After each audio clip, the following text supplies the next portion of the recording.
around 58 in the afternoon. Gusty winds up to 40 miles per hour. This afternoon, partly sunny with temperatures around 58.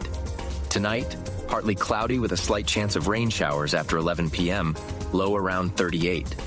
Currently, it is 50 with clear skies. With your Fox Valley forecast, I'm Will Walker on WRMN, the talk of the town. Working as a dedicated Fidelity advisor, I always ask, what's important to you? I'll look at those priorities and goals alongside your full financial picture to build a comprehensive plan designed to help grow and protect your wealth.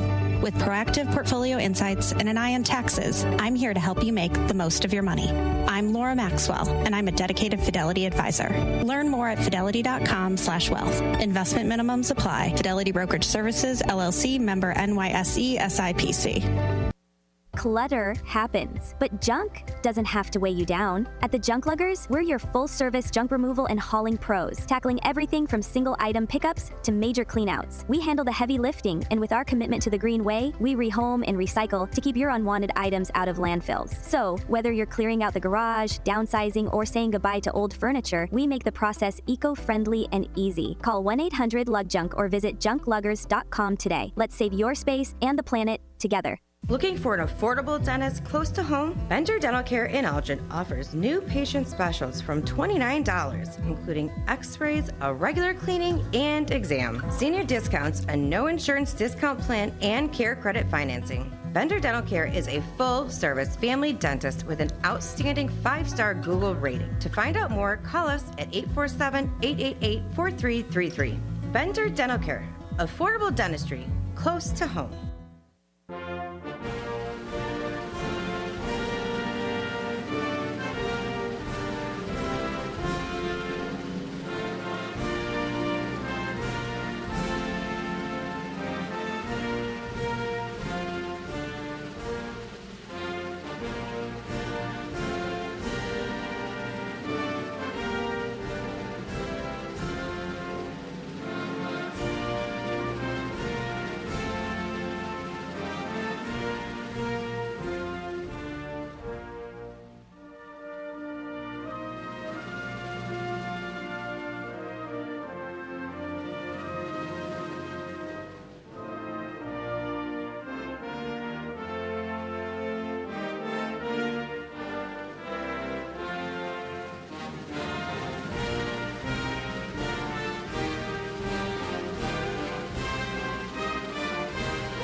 Welcome to WRMN, your trusted voice in the Fox River Valley for over 75 years. We bring you fact-based news, good faith discussions, and entertainment that brings people together. From national headlines to local stories, WRMN is your home for thoughtful dialogue and community engagement. No matter the time of day, where you're listening from, or who you are always welcome here. Thanks for making us a part of your day. This is the Talk of the Town, WRMN.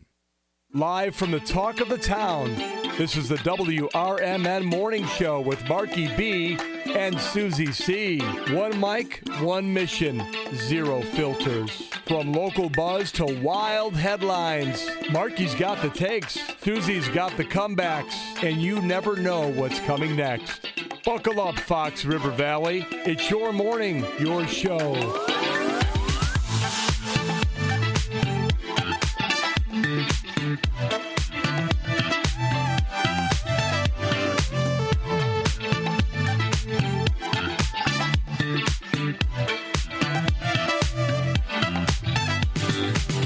It is 6:08 on a Monday morning. It is the 14th day of April. And this here is WRMN AM 1410 and WRMN Radio on YouTube. And I am Marky B, and she is Susie C. Good morning, everybody. Hopefully you survived your weekend, because you're going to hear all about mine. Yeah, it's all about Susie C today. It is. Well, no, not about me. It's about what y'all did for me or someone else. Yeah, and so we'll be showing some pictures from the big party on Saturday night. We absolutely will. But first, we start the show with our Pledge of Allegiance. Please join us. In 3, 2, 1. I pledge allegiance to the flag of the United States of America and to the republic for which it stands, one nation, under God, indivisible, with liberty and justice for all. That was probably our most unison effort so far. I think that was good. That was, especially for a Monday. I know. Like, we're on it. He's All like, right. all right, wake up, let's go. And I'm like, I don't know, coffee's kicked in, the inhaler's kicked in, he needs a little bit of coffee. We're going to do this. Yeah, I got the coffee brewing in the kitchen right now. Perfect. I had a small cup Monday, so I gotta get some coffee done faster. 6:10 here at WRMN on this 14th day of April. Welcome to the 1,266th show, ACB, after counting began. And show number 65, staff meeting of the year here in 2025. The 31st show since Susie C. became a part of the family. Ooh, I'm so excited. Every day in the morning. And we start the day with 8,684 prayers on the prayer scoreboard. We need Jesus. There's a lot of prayers coming through. We all need Jesus, Yes, I'm ma'am. telling you. Amen. 10 past 6 and here on a Monday show. Let's check the weather forecast for the upcoming week to get things started today. And let you know that today's going to be pretty nice for a Monday. As we're currently, it's warm outside right now for this time of the morning. Yeah, it's beautiful. Like 50-some degrees, right? 56. Ooh, that's a nice. 56 outside right now. So, fair skies, 56. Winds are out of the northwest at 13 miles an hour. We have partly sunny skies expected today. Even though it's 56 right now, we're not expecting some big temperature surge today. Only 61. No, just a lot of wind. Yeah. Breezy again. Wind gusts could be about 35 miles an hour. Winds out of the northwest 10 to 15 today, increasing as the day goes on. Sunshine, partly sunny with a high of 61. Tonight, partly cloudy with a low of 38. And then for tomorrow, partly sunny and cooler with a high of only 52. Tomorrow night down to 32. Wednesday, sunny with a high of 58. Thursday, we're back to 66 with a 40% chance of a shower. And then Friday, a chance of showers, maybe a thunderstorm, partly sunny, and another one of those warm Fridays. It's always Friday when I work 12 hours and can't enjoy it. I know. The warmest day this week's going to be Friday. And how warm is it going to be? About 75. Of course it is. I was listening on the way in, and I don't even know what station I had on because I was flicking stations. And there was one of the DJs said something about, yeah, it's so nice to get up and walk out the door and not clench and hurt. Yeah. I don't know why, but I laughed out loud at that. I was like, yeah, I can totally relate. I wonder, I've got that remote start on my Jeep. Yeah. So I did go ahead and remote start it a couple minutes before I got into the Jeep today, but I guess I really don't have to do that too much more because... I think it's kind of habit right now. Yeah. Because I don't know about you, but I've had to use mine quite a bit this winter. Yeah. Even sitting here, the end of the show, I'm like, you guys can't see me, but I'm like under the table, like getting my car started. It's a pretty cool invention, isn't it? That remote start thing. One of the best. It's like an air fryer. Right? Seriously. Only two things. When I bought my car, my 2020 Equinox, I said the only two things I really had to have on it was heated seats, because I'd only had one other car with heated seats, and this is tying into the cue of the day. And I wanted to have a remote start. That was it. I don't need anything fancy, but those were two requirements, because, boy, that heated seat is so nice. I didn't even know anything about a heated seat or a remote start really until I got this Jeep I have now. Have you ever sat on air-cooled seats? They're awful. No, I don't think so. My boss had just got a brand new car, and he's like, come on, I'll take you for a quick ride.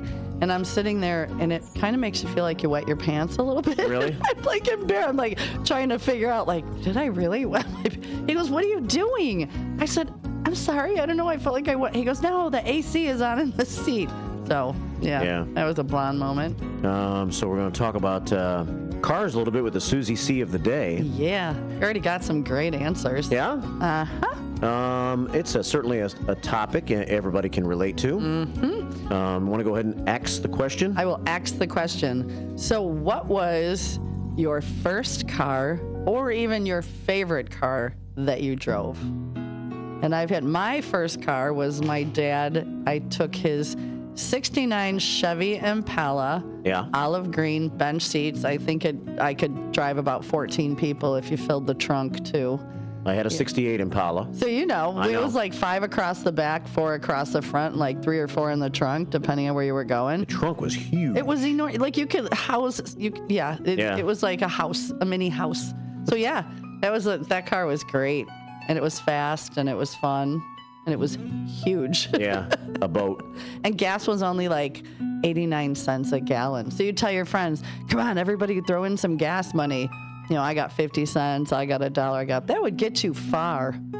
Well, especially considering how many people you could put in the car at one time. Yeah, everybody brought a few some change. Yeah. You were good to go. So that's the question of the day. Your first car or your favorite car? Yep. Probably didn't have heated seating. Probably didn't have a heated steering wheel. No. It was basic. Or probably lucky if you had air. I think air was an option back then, like air conditioning. I think that was actually an option way back in the day, like an upgrade. That didn't come with air. Yeah, right. Yeah, I think that was a pretty hefty, cool invention for some people. I was just thinking about the '68 Impala I had. The windshield wipers. It said washer wiper. Washer wipers is how it described. It did. I remember now that you say that. The little button. Yeah. Weird. 6:15 here at WRMN. So if you have any thoughts on that, give us a call this morning at 847-931-1410. We'll check on some first shift 411 as it becomes available. The 9 o'clock hour is wide open this morning, so I'll probably delve into a lot more first shift 411 in that final hour. Catch up on some things going on around here on the community hour today. Let's see. We also have lots of news stories to talk about from the weekend. Absolutely. So some of them will be conversational. Some of them will just be more news, I guess, but we'll work those in. Spray those in throughout the morning on the show, too. And you can reach us 3 different ways, basically, by calling us at 847-931-1410. That's 847-931-1410. I'm opening up my chat room right now on YouTube to see what y'all got for us this morning. Mm-hmm. I've got the YouTube. You've got the voice, the chat line, because I don't have access to that right now. Our computer's being funky. So you're monitoring YouTube, and I'm monitoring the Image 360 Does information? Does that work? Yeah. Because I can't do the Information 360. Yeah. At 505-926-1410, that's the way to text a picture of your weekend. A picture of your first car. Yeah. You got one of those? That'd be cool. That would be very cool. Picture of the first car or a picture of your favorite car. Send it to us at 505-926-1410. And we have an early phone number, the phone call this morning. Already? Yeah. Who's up and perky already? Well, let's find out. 847-931-1410. I think it could be Bob Sr. of Wendy and the Bobs. Hi, Wendy and the Bobs. Hey, good Bob. morning. It was good to see you guys Saturday. Yeah. And thank you for that card. That was lovely. Yeah, my first car was 1963 Chevy station wagon, Bel Air, and then my favorite car was I had a 1974 Pontiac Le Mans 2-door with a 455 Trans Am engine in it, and it was triple black paint, black vinyl roof, black leather seats. Ooh, sexy. Wow. Very cool. Did you have wood paneled siding? Fast. What's that? Did you have wood paneled siding on the station wagon? No, it was just like a sick looking green. Oh, yeah. I think everybody had in the 60s. That was not only the preferred color of your stuff in your, what am I trying to say? Your refrigerator, your appliances. Yeah. It was also quite the preferred color for cars. I don't know who thought that olive dirty green would be like sexy, like, ooh, I'm going out to buy an olive green car, baby. I kind of like that color now, though. Yeah, it's so retro now. See, that's it. It's retro, but back then, you're like, ooh, come out to my green Chevy. Hey, baby. Yeah. Every year. Yeah, it had where the spare tire would go in the back. You unfold it like an accordion, and actually 2 people could fit in there. Yeah. We used to do it when we'd go to the drive-in. Absolutely, we'd fill the trunk. Heck yeah. Park the car down the street, jump in my trunk. Let's go. I'd be scared. I have trunk get locked in the trunk paranoia. I never got locked in the trunk. I knew better because I'm very claustrophobic. So yeah, I would just be like, I'll drive. Get in my trunk. Well, thanks for calling, Bob. All right. Thanks, Bob. Good to see you Saturday. Yeah, bye. Take care. It's 6:19. Bob Sr. getting us started this morning with an early phone call, letting us know about his first car. If you have a picture, send it to 505-926-1410. I'm going to dig into my pictures during the break here and try to go back to last September at the Dundee, the West Dundee Heritage Fest. Okay. Our friend John Polero has car shows there both on Saturday and Sunday. That's JP Car Shows. Yeah. He told me what kind of car he had.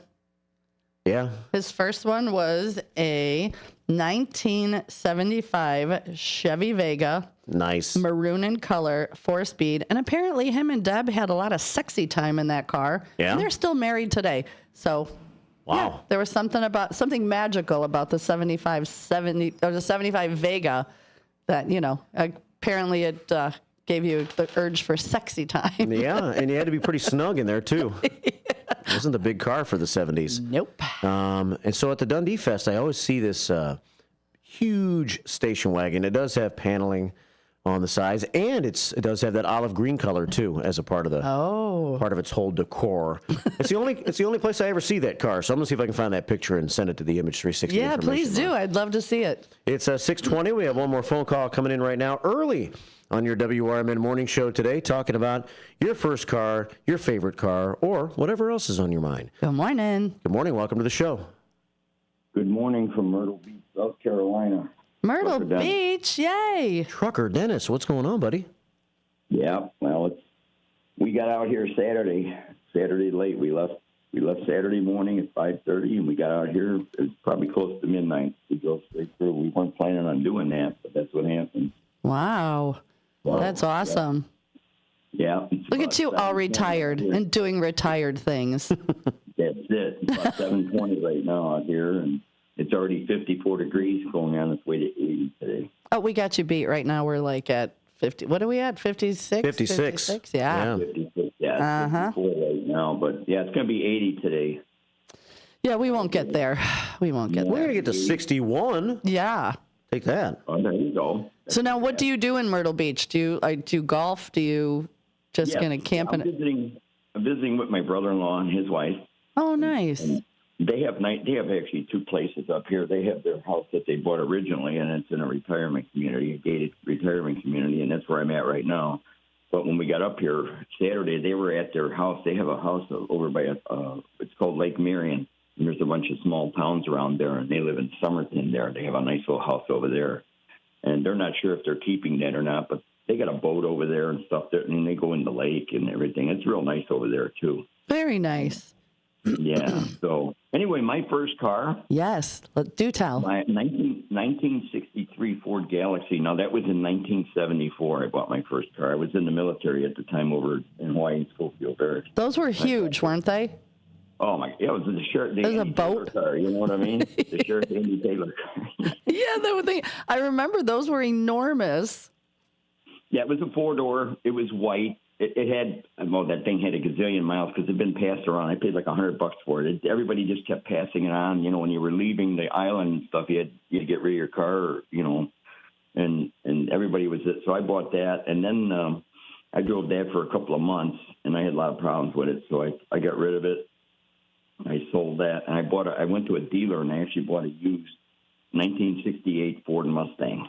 Ooh. Yeah, it had a V8 in it, and it was a fastback. It was a pretty basic car, but it was good. No air or anything like that. In fact, it didn't even have a heater because it was built for Hawaii back then. I guess they didn't put heaters in the car. What color was it? Well, originally the car was gold, but it had been repainted, and it was this like tomato orange color. It was really bright red. Oh, my God. It was like a fire truck almost.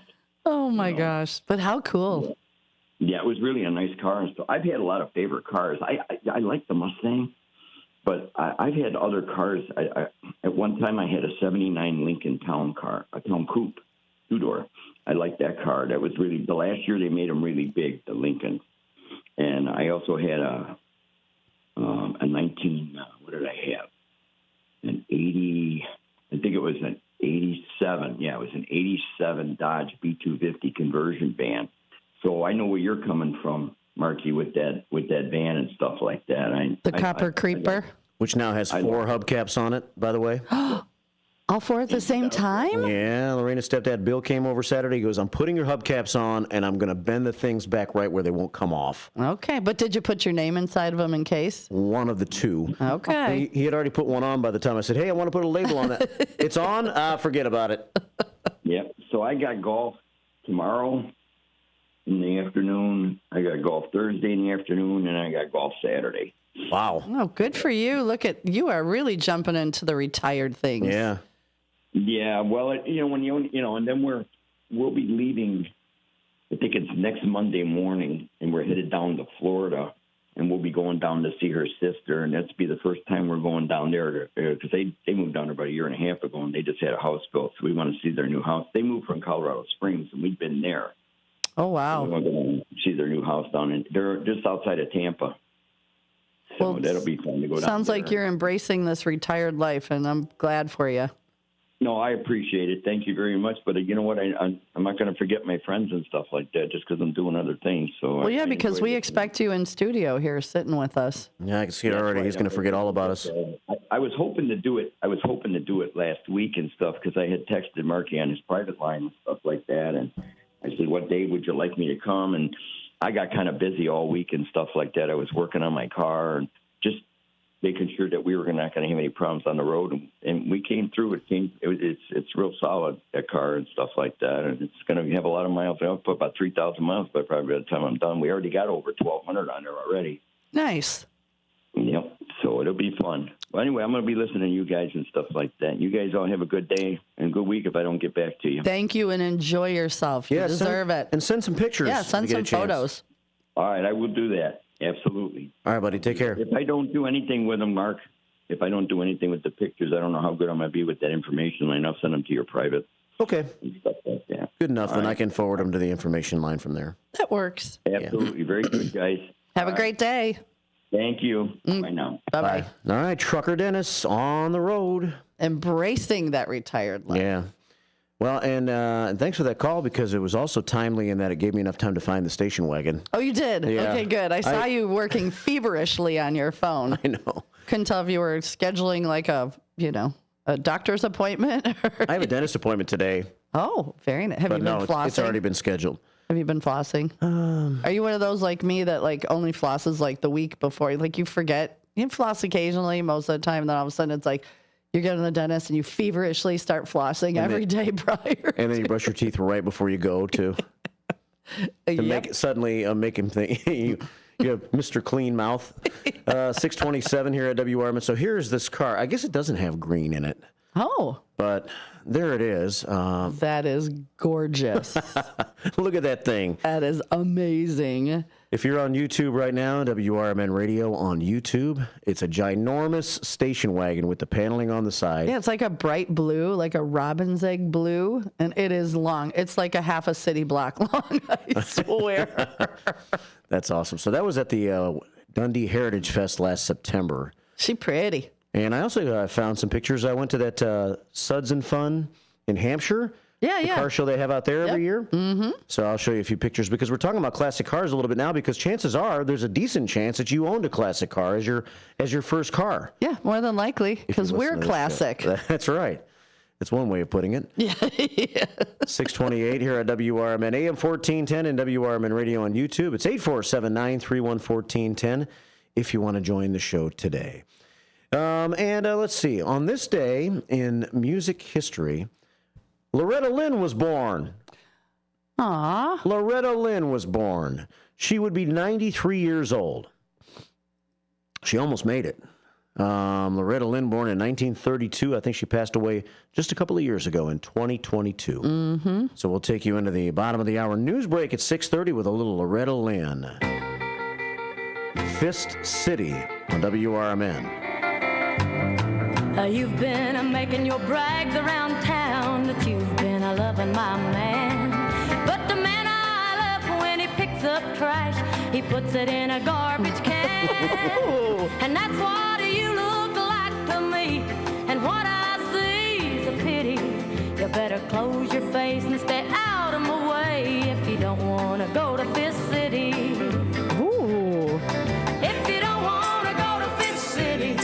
you better detour around my town. Yeah. Cause I've never heard this. By the hair of the head, and I'll lift you off of the ground. I'm not a saying my baby's a saint, cause he ain't and that he won't cat around with a kitty. I'm here to tell you, gotta lay off of my man if you don't wanna go to Fist City. Yeah, lay off my man. Yeah, go to Fist City. You'll be going to Fist City. Maybe we should start using that. Bring that back. Let's bring it back. You want to go to Fist City today? You're brave enough. Don't mess with me. And I'll show you what a real woman is. Since you think you're hot stuff. Take you right to Fist City. I like it. I think we need to bring it back. Yeah. I do. It's 6:30 here on your WRMN morning show on a Monday. Good morning. Good morning. With your 1410 WRMN Newsflash, I'm Sean Kernan. Brought to you by Cintas. Residents of Elgin have a chance to meet their local police officers at the Cone with a Cop event, taking place at Bear Family McDonald's on Summit Street. The event invites the public for a complimentary ice cream cone and discussions on various community topics. A solemn gathering took place last week at the Fox Valley Baptist Church in East Dundee as Josie Corsello bid farewell to her 3 young sons, Jaden, Caden, and Xander, who were killed in a house fire on March 30th. The nonprofit Taste of Love covered the costs of the funeral. In a big move for South Elgin's Deputy Police Chief Brian Polkinghorn, he's joined the Kane County State's Attorney's Office. Known for his dedication, Polkinghorn will now serve as a human trafficking and major crime investigator. He was praised by the South Elgin Police Chief Jerry Krawczyk for his service and his leadership. With your 1410 WRMN Newsflash, I'm Sean Kernan. Confidence is knowing you're ready to handle whatever comes your way. That's what it feels like to take on your workday with Cintas. They make sure your AEDs are up to date, your fire extinguishers are tested and inspected, your floor mats are cleaned and delivered, and your workwear looks good, feels good, and is freshly laundered with the Cintas Apparel Plus program. So are you ready to take on today? Visit Cintas.com. Oh, I'm ready! And get ready for the workday. With Progressive Snapshot, you could save on auto insurance rates by driving safely, which is nice because you can just keep doing you. So keep on using that broken phone charger because it occasionally works. Keep quoting something you heard on a podcast as your own. Keep ignoring your sister's texts while you drive and after. And when baggage claim says, have a great trip, keep on saying, you too. And keep driving safely, and you could save with Snapshot from Progressive. Progressive Casualty Insurance Company and Affiliates. Snapshot not available in California or from all agents. Surcharge possible for unsafe driving. Are you dreaming of a getaway? Want to leave the stress of daily life behind? Whether it's a relaxing cruise or an adventurous land escape, planning the perfect vacation doesn't have to be a hassle. At Cruises International, they specialize in vacation destinations, land and sea, making your dreams come true. Located at 1721 Moon Lake Boulevard in Hoffman Estates, Cruises International isn't just about booking travel. They're your personal concierge, trusted travel advisor, and advocate. Your preferences are unique, and they'll take the time to understand exactly what you're looking for. From personalized service to their global network of specialists, they ensure that your vacation is tailor-made just for you. It's time to plan the vacation of a lifetime. Call 800-255-7447. That's 800-255-7447 today and speak to a cruise and vacation expert. Cruises International. It's time to set sail to your dream destination. This is Sarah Silver with your Fox Valley forecast. Today, partly sunny with a high near 61, temperatures falling to around 58 in the afternoon. Gusty winds up to 40 miles per hour. This afternoon, partly sunny with temperatures around 58. Tonight, partly cloudy with a slight chance of rain showers after 11 p.m., low around 38. Currently, it is 50 and overcast. I'm Sarah Silver on the Talk of the Town, WRMN. Confidence is knowing you're ready to handle whatever comes your way. That's what it feels like to take on your workday with Cintas. They make sure your AEDs are up to date, your fire extinguishers are tested and inspected, your floor mats are cleaned and delivered, and your workwear looks good, feels good, and is freshly laundered with the Cintas Apparel Plus program. So are you ready to take on today? Visit Cintas.com. Oh, I'm ready! And get ready for the workday. You're back. We're back. Let's do this. It's the WRMN Morning Show with Marky B and Susie C. Buckle up, Fox River Valley.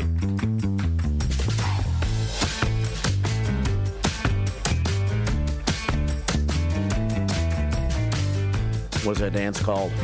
I was trying to do the swim, but you can't really swim sitting in a chair, but you kind of can. This is a good song for the swim? I think so. It's kind of funky. It's a little groovy. It's a little retro. It is a little retro. I like it. It almost sounds a little bit like Amy Winehouse retro. Yeah. Like she does that song Rehab. Yes.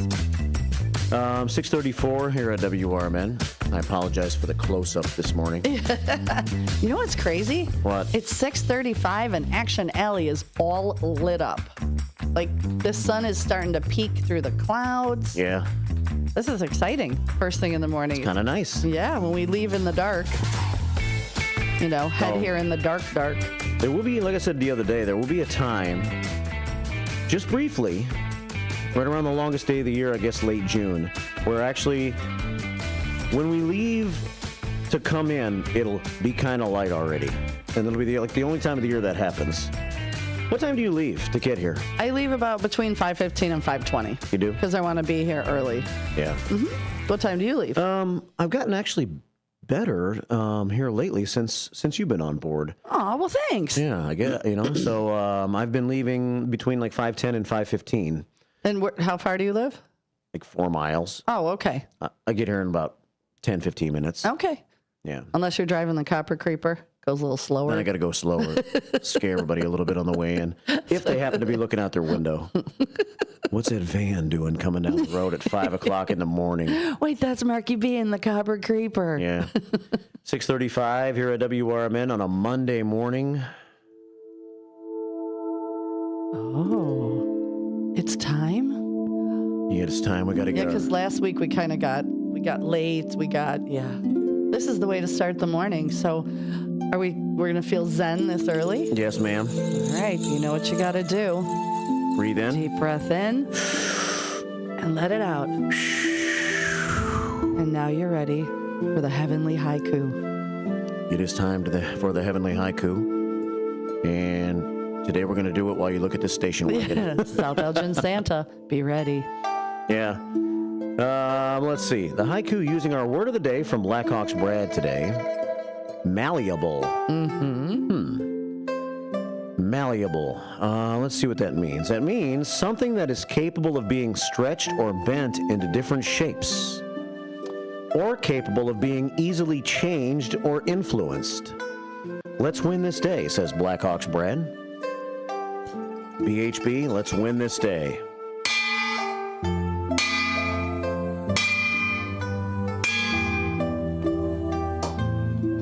The American flag flies, the eagle flies over the Fox River, and prayer number 1. Oh, on the prayer scoreboard. Uh-oh, reset. Reset. Prayer number 4, actually. All right, please repeat after me. Don't be so rigid.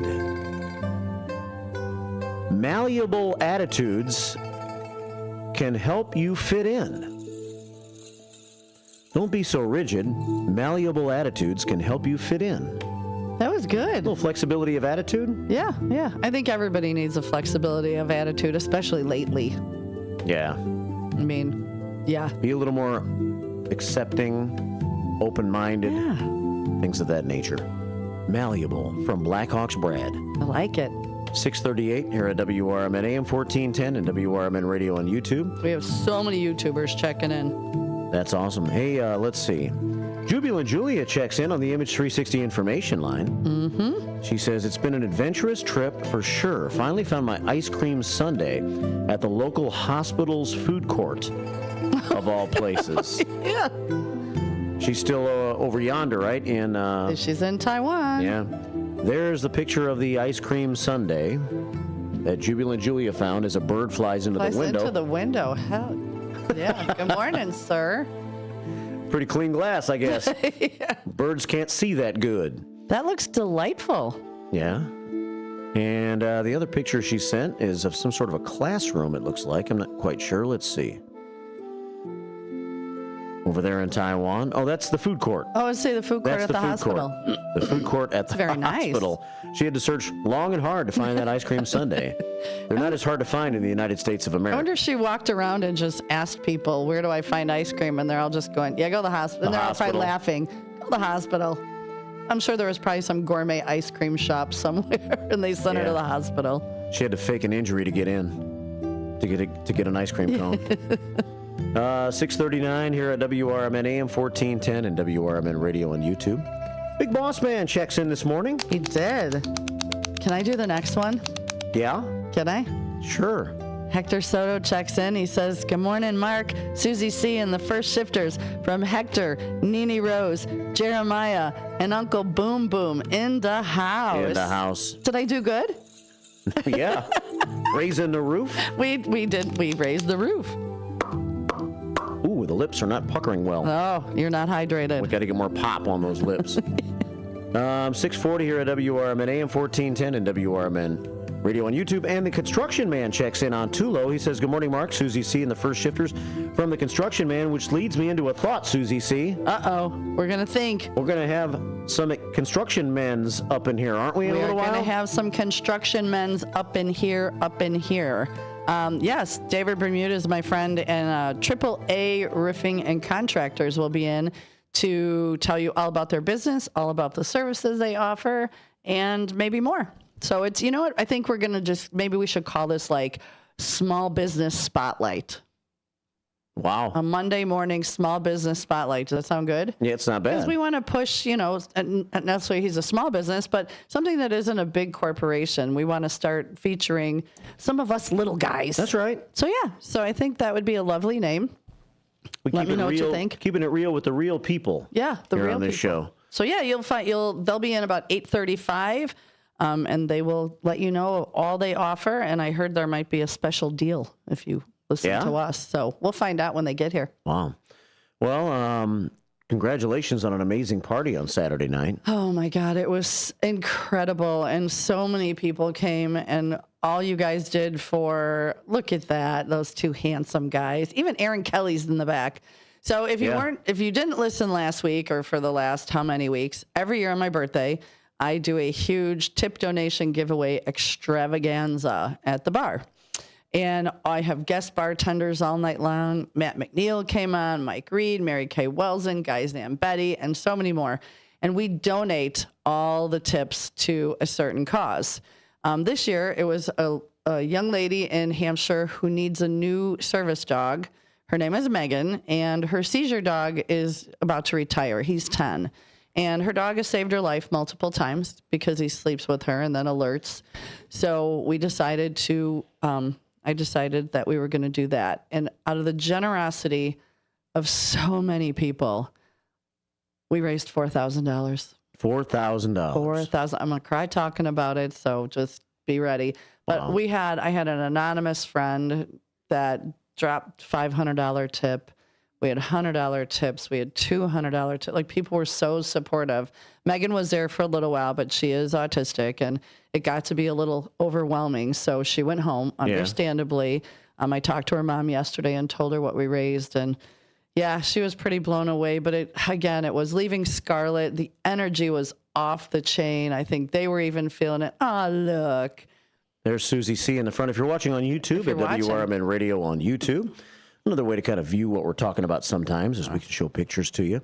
Ben Demonium Boquist sitting on the left there in the front. Loves me some Ben Demonium. Yeah, Ben's a great guy. Part of that apolitical talk show in the afternoons from time to time. There's Sonar waving his hand in the back there. Kids all around him. And it's Mary Kay Welson in the back, isn't it? Yep, and I think that might be Matt McNeil's cute little face poking in as well. Half of it. Half of it. Half of Matt's face. But it was just amazing. I can't even thank anybody who's been there. You know who I met? No. I know you know, but I'm going to tell you anyway. I met 58 Mike. Ah, yes. And his lovely wife. And they were so kind to come out. I was very blown away. They tipped generously. It was great. There was a couple other people, but yeah, all night it was wall-to-wall people. You couldn't walk. My boss ended up look at those two. Ben Demonium Boquist on the left, Sonar on the right. They kind of look like trouble a little bit, don't they? Yeah. Yeah, like they don't get let out of here together very much, so maybe they're, they look like they're up to some shenanigans. They do look like they've been a little cooped up. Yeah. Ben was drinking a delicious anti-hero, and I believe Soner might have been drinking a Yingling. It looks like it may be a Yingling. A Yingling, yeah.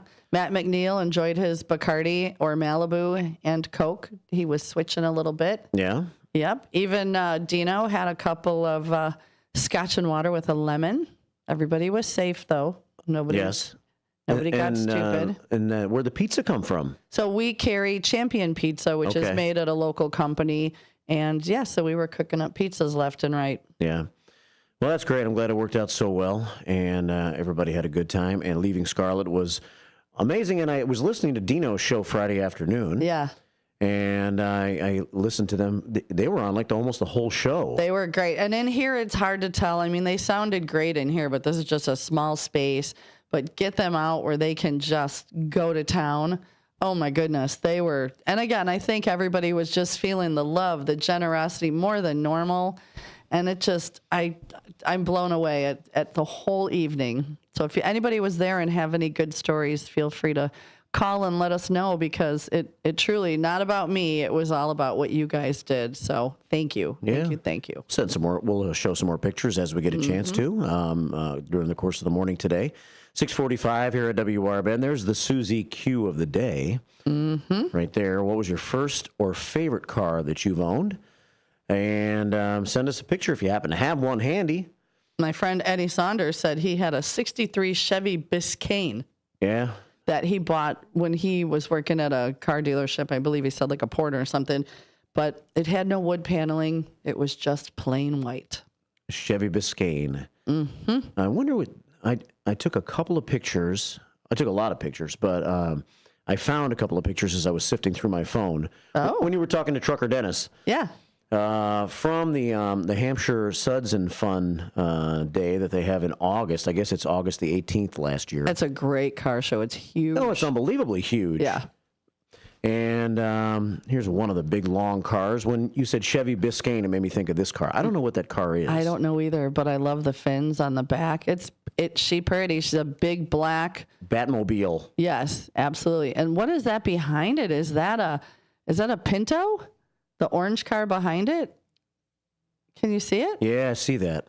Is that? I don't think that's a Pinto. Pacer? Maybe a Pacer? Oh. Let me see if I have a closer picture. Yeah. A Pacer. A Pacer. If that's an AMC car. Yeah. The Pacers. Grandma had one. Well. And a Rambler. My uncle had a Rambler. Yeah.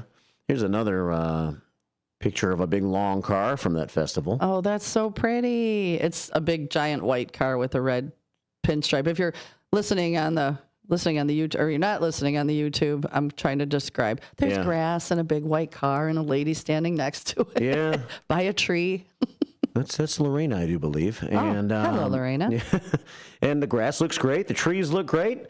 August in Hampshire. I was going to ask why you were taking a picture of some random woman by a car, but yeah. And then one more picture before we get on with a couple of news stories here. You asked for a Pinto. I have a Pinto for you. This is from the West Dundee Heritage Fest last September. There it is, a blue station wagon Pinto. A station. Oh, it had the bubble window. Yeah, look at that. Wow, that is classic. The bubble window. The bubble window. Those were on a lot of the creeper vans. Yeah, they want to put the whole big window. They put a couple of bubble windows. Like, just picture somebody's face. Help me. I'm trapped in this creeper van. Right. There's another shot of the Pinto.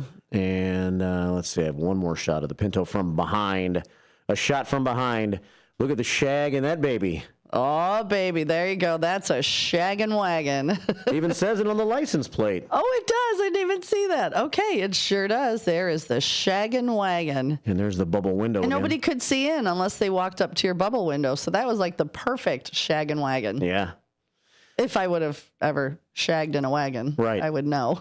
6:48 here at WRMN AM 1410 and WRMN Radio on YouTube. It's getting to be that time of the year to cook out and to have fires outside. Yes. Things like that. And sometimes that can be bad if you're not careful. Yeah, this was sad. And so this is not really around here so much, but it just kind of made me think of the season in general. A single-family home in Mount Prospect sustaining significant damage Saturday afternoon when improperly disposed hot coals ignited a fire in an attached garage.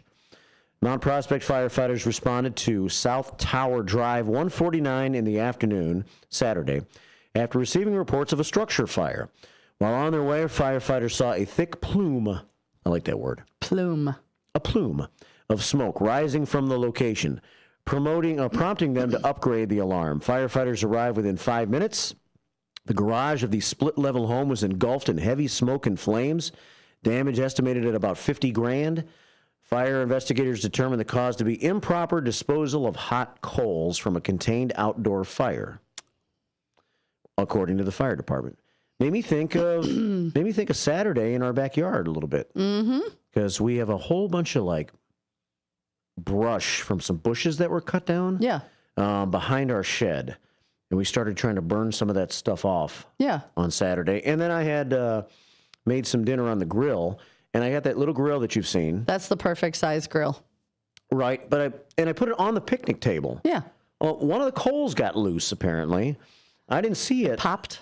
It bounced out of the little tray onto the picnic table, and then I didn't notice it for a while. Okay. And so Lorena noticed it, and so the picnic table was like burning starting to smolder. Yeah. It's like a 30-year-old picnic table, no big deal. Yeah.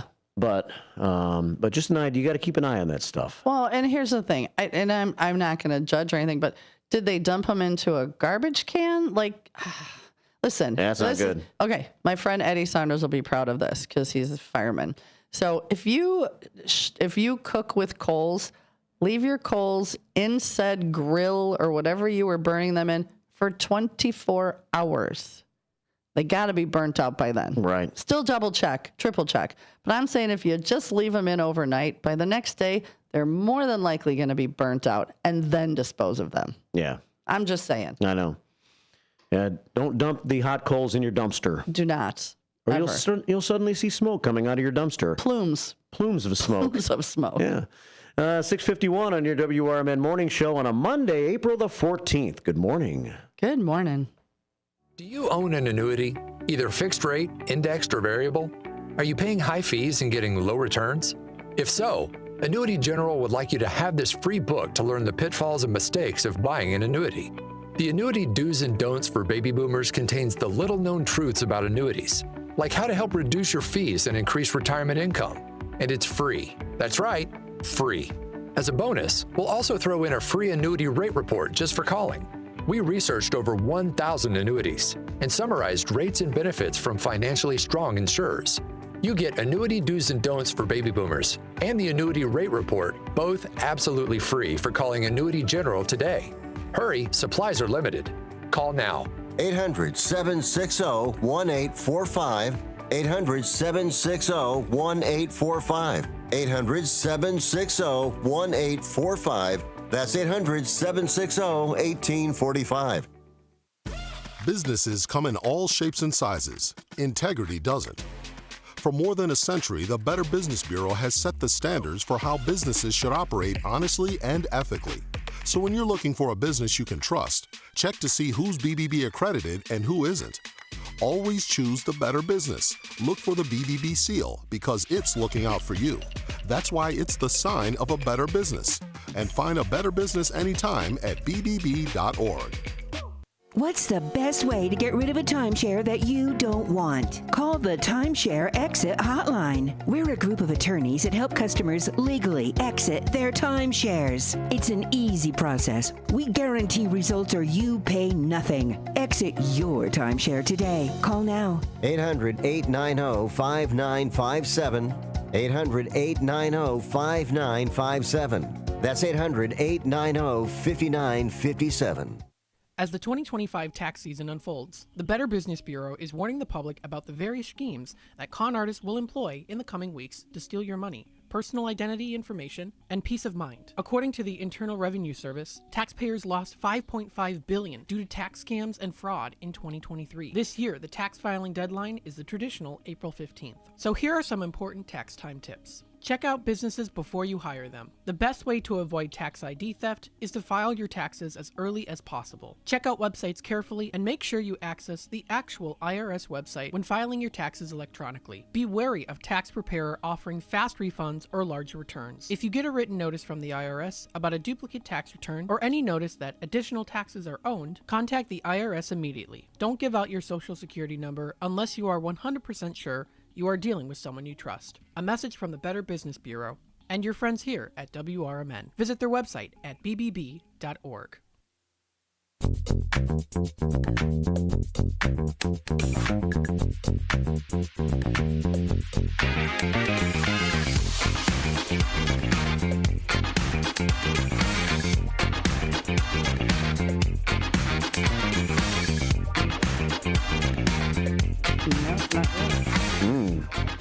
No nickname, John. Where are you, buddy?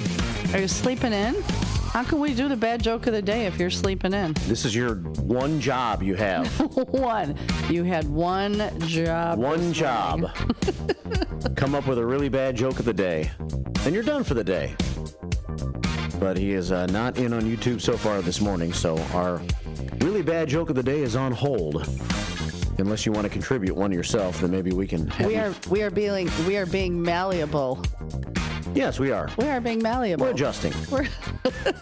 Oh, that tied in very well. Mm-hmm. Okay. 6 way to work that in. Yeah. 6:55 here at WRMN on a Monday morning. Nice and bright and sunshiny this morning, very soon. And we're heading for a high today of about 61. During the break, because I couldn't actually find a picture of it, but I wanted to show you what my first car looked like. And it was nothing. Oh, yeah, here it is. A 1972 light blue Ford LTD. Who thought that was a good color for a car? No kidding. Because even the station wagon was that color. Yeah, right? It's like a light, like if you're not watching, it's a very light, bright light blue with a darker blue top. Yeah. That's pretty much exactly the way it looked. And look, ugly it had car. hubcaps too. Yeah, huge hubcaps. And I was looking at the LTDs though, and I didn't realize they made a convertible. Look at this guy here on the right. Ooh. A convertible version of the 1972 Ford LTD. Who would have thunk it? It doesn't look like you'd make a convertible out of that because it's not really an attractive looking car at all. No. Mm-mm. Which leads me to, so when I went to go buy a car, I was 19. And I took my dad with for a co-signer. I had like $3,000 saved up because I worked my butt off as a waitress. And we go into the Chevy dealer, and they show me a red convertible, and they showed me an 82 Chevy Cavalier, brand new on the market. Yeah. My car payments were $158 a month, and I went with the responsible car, and I bought the brand new 82 Cavalier. Didn't need a co-signer because when I told them it was like $8,500 and I put $3,000 down. They're like, "You're good. You don't need a co-signer." Yeah. How would my life have been different if I would have bought the red convertible? Where would my life's path have taken me if I didn't do the responsible thing? You know, I often wonder. What color was the Cavalier? It was blue. Yeah. Just a plain old blue. Yeah. But it was brand new, had ashtrays, because, you know, we all smoked, and it had the lighter that everybody always, is that hot? You still touched it anyway. I think we all at one point had that circular scar on our fingertips. But yeah, there was that. So what kind of car was the red one you didn't get? I don't remember. It was a Chevy, but it was so cool and sexy, and I'm like, do I just go crazy or no? I'll be responsible. And I got the blue Cavalier. It was a great car. Yeah. But you know, how would you like? I had a Cavalier one time. Did you? Yeah. So dependable. But you know what? I delivered pizzas in it for a long time. I ran that poor thing into the ground. And it had good gas mileage. Yeah. It did. At, you know, maybe 99 cents a gallon. It was like the first car that I had that, like, when you speed up, like, it was a digital speedometer. So you'd see it go like 30, 35, 37, 40, you know, and you're like, oh, this is fancy. Yeah, it was fancy. Yeah.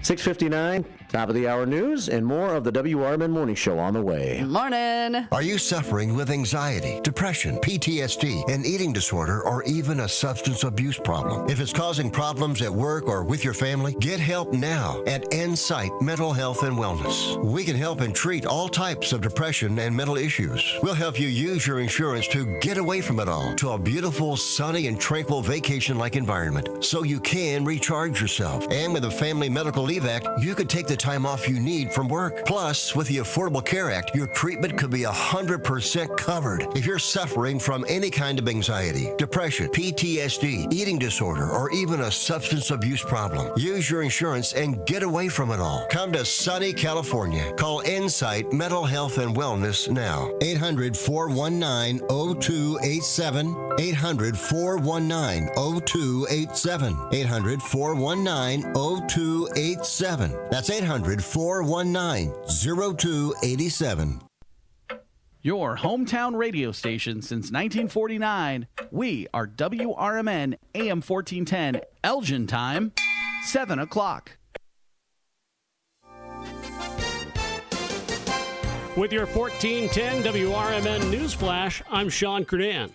Brought to you by Cintas. A solemn gathering took place last week at the Fox Valley Baptist Church in East Dundee as Josie Corsello bid farewell to her 3 young sons, Jaden, Caden, and Xander, who were killed in a house fire on March 30th. The nonprofit Taste of Love covered the costs of the funeral. In a big move for South Elgin's Deputy Police Chief Brian Polkinghorn, he's joined the Kane County State's Attorney's Office. Known for his dedication, Polkinghorn will now serve as a human trafficking and major crime investigator. He was praised by the South Elgin Police Chief Jerry Krawczyk for his service and his leadership. Residents in Elgin have a chance to meet their local police officers at the Cone with a Cop event taking place at Bear Family McDonald's on Summit Street. The event invites the public for a complimentary ice cream cone and discussions on various community topics. With your 1410 WRMN News Flash, I'm Sean Kernan. Working as a dedicated Fidelity advisor, I always ask, what's important to you? I'll look at those priorities and goals alongside your full financial picture to build a comprehensive plan designed to help grow and protect your wealth. With proactive portfolio insights and an eye on taxes, I'm here to help you make the most of your money. I'm Laura Maxwell, and I'm a dedicated Fidelity advisor. Learn more at fidelity.com/wealth. Investment minimums apply. Fidelity Brokerage Services, LLC, member NYSE, SIPC. Progressive knows when you own a boat or RV, it's like you're automatically on vacation, even if you're actually a marriage counselor in the middle of couples therapy. But in your mind, you're camping in Acadia, puttering around Frenchman Bay. Your boat and RV are both protected. You're lobster drenched in butter and... Uh-oh, did your clients just notice you weren't listening? Quick, do the thing where you just repeat back exactly what they said, but as a question. They bought it. Now back to Maine, earning an automatic discount bundling your boat or RV with your home or auto.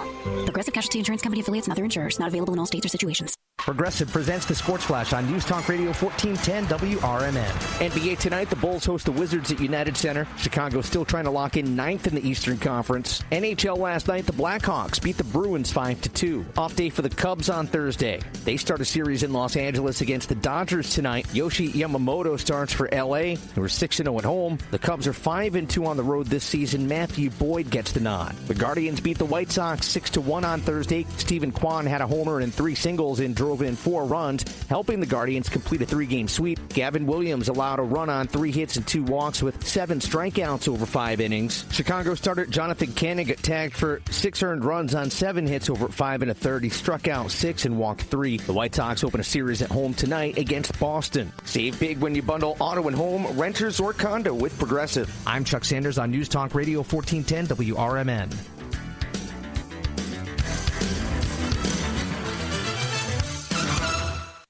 Bring spring to your door with Target Circle 360.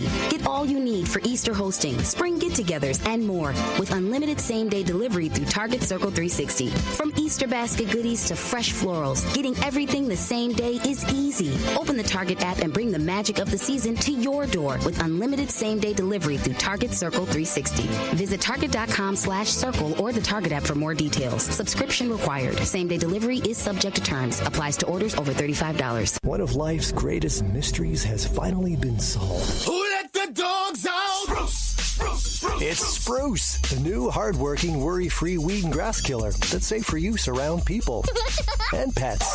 When used as directed, spray the leaves for visible results in just 1 hour and dead weeds in just 1 day. You spray, they play. Weeds die by the next day. Find Spruce wherever weed killers are sold.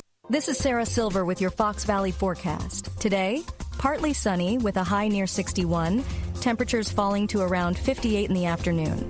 Gusty winds up to 40 miles per hour. This afternoon, partly sunny with temperatures around 58.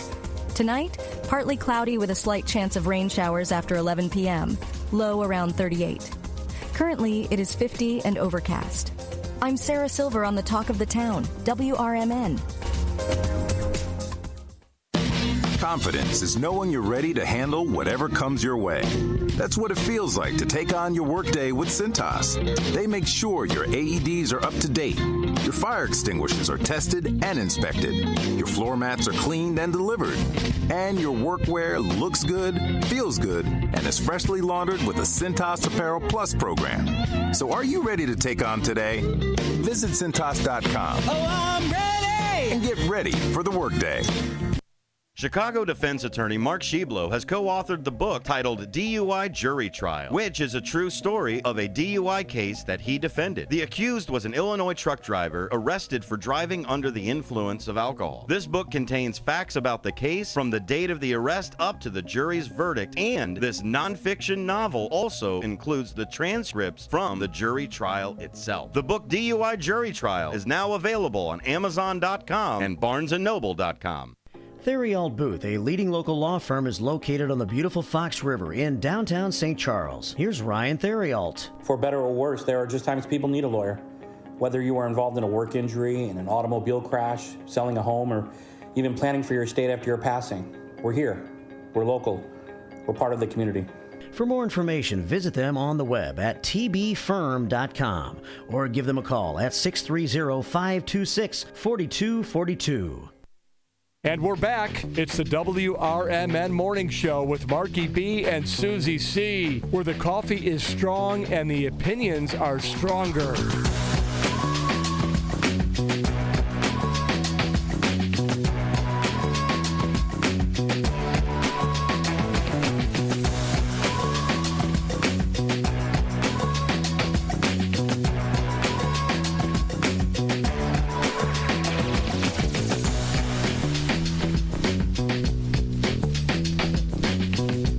Back.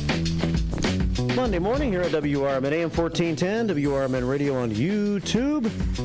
A dark cloud has just hovered over the top of Action Alley. Yeah, it's looking a little gloomy. Are we supposed to get rain today? Or no, just wind. Just getting wind? Just wind. Okay. So it's just one random cloud that decided to rain on our parade. It'll move out of our way here in a few minutes. As we start this hour, we'll let you know that we are very warm this morning for, I don't know, compared to most mornings these days. It's been chilly as we've come in each day, but today 53 degrees and fair skies. Winds are out of the west at 8 miles an hour. Partly sunny today with a high of 61. Not too bad. Not a bad way to start a brand new week. No, it's actually lovely. Mm-hmm.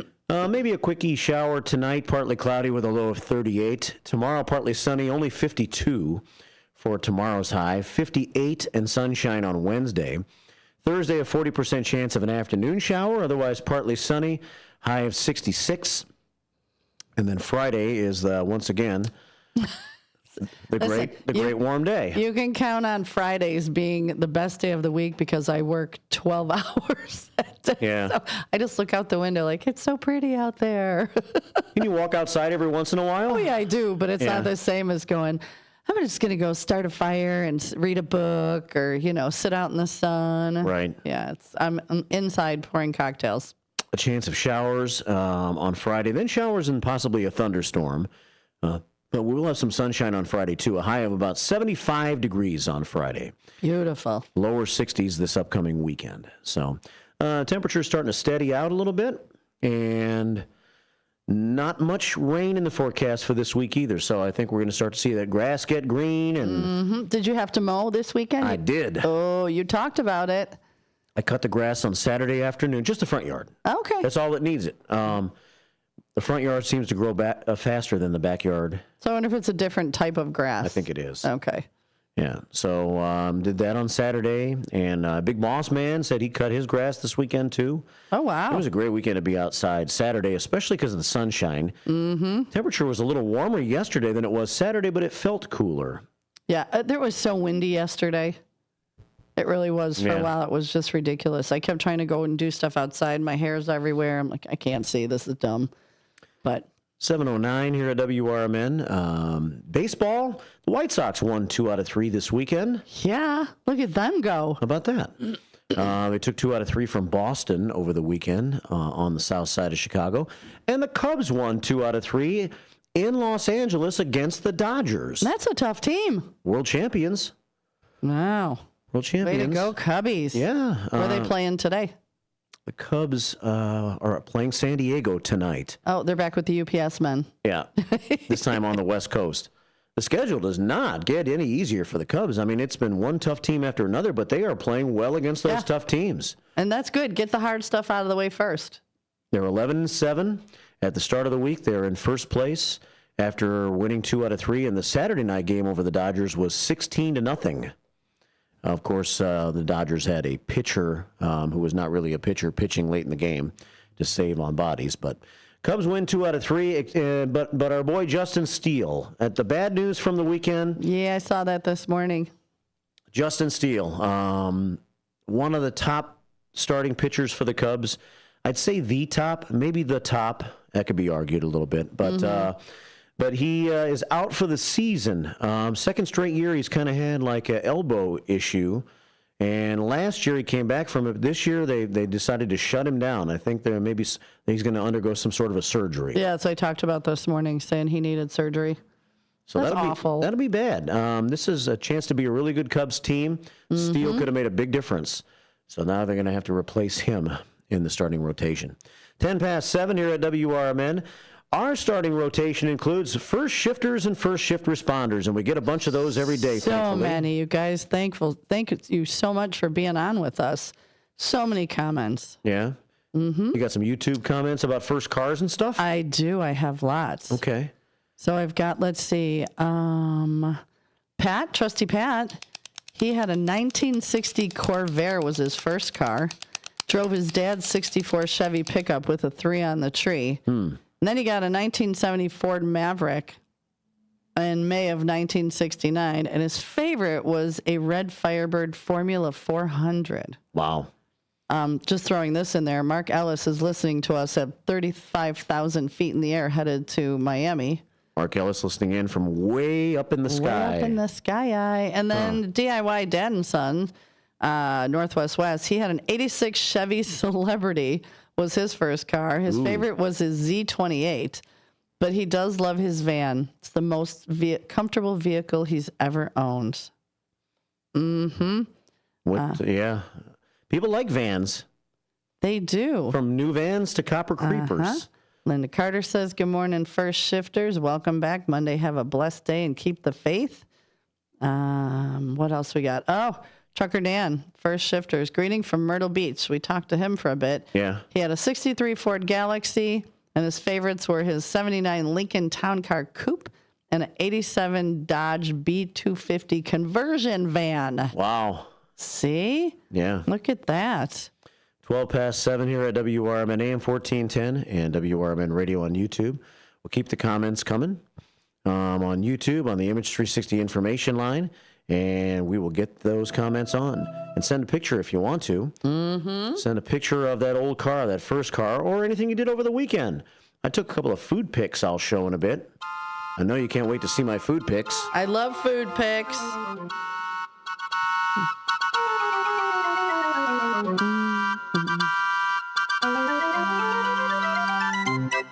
Time for the really bad joke of the day. No Nickname John says he was having some internet issues, but he's overcome those issues now. Thank goodness. We get nervous when, you regulars aren't checking in. Right. Especially when you have a bit. When you have a job. You have your one job. I mean, we would say we're concerned about your health, No Nickname John. We're more concerned about our bit. Yeah, well, there's that. Yeah. No Nickname John says, good morning, first shifters. It's National Dolphin Day today. But remember, a dolphin with no direction in life lacks porpoise.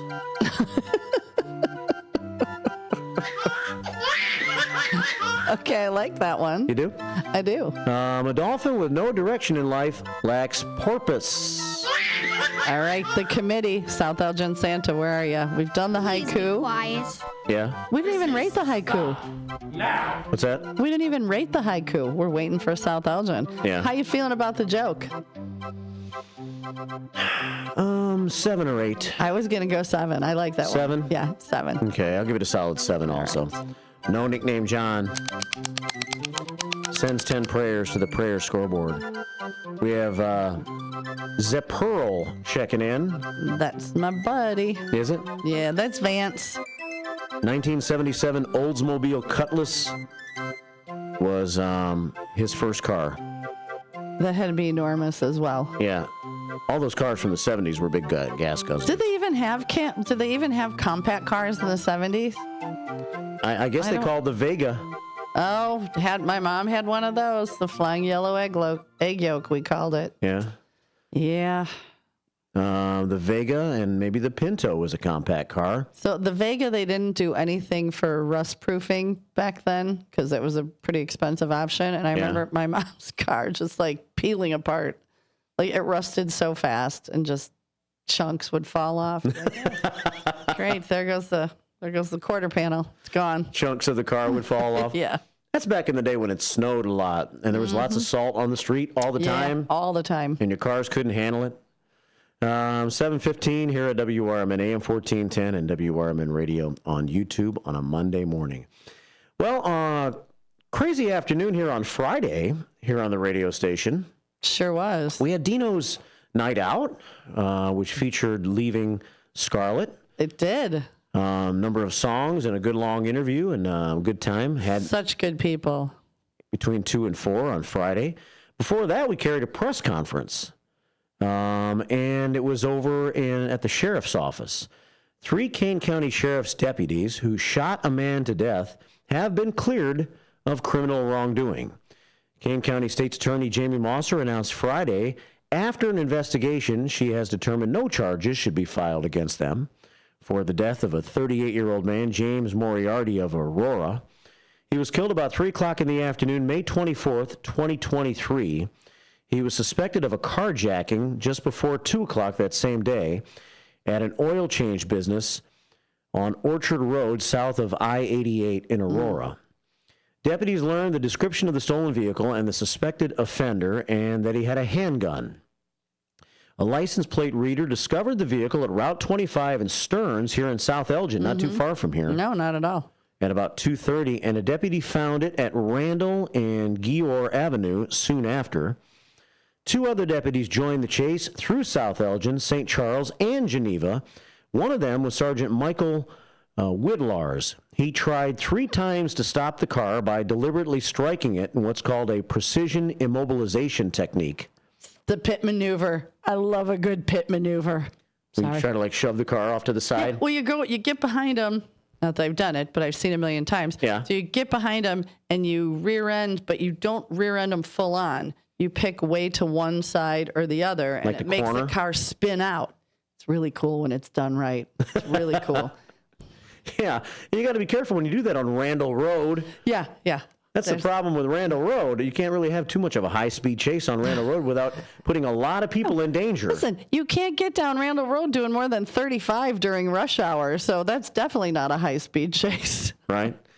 Kane County State's Attorney Jamie Mosser, speaking at a press conference on Friday that we carried right here on WRMN, explained what happened after that pit maneuver and what led to the shooting of Mr. Moriarty.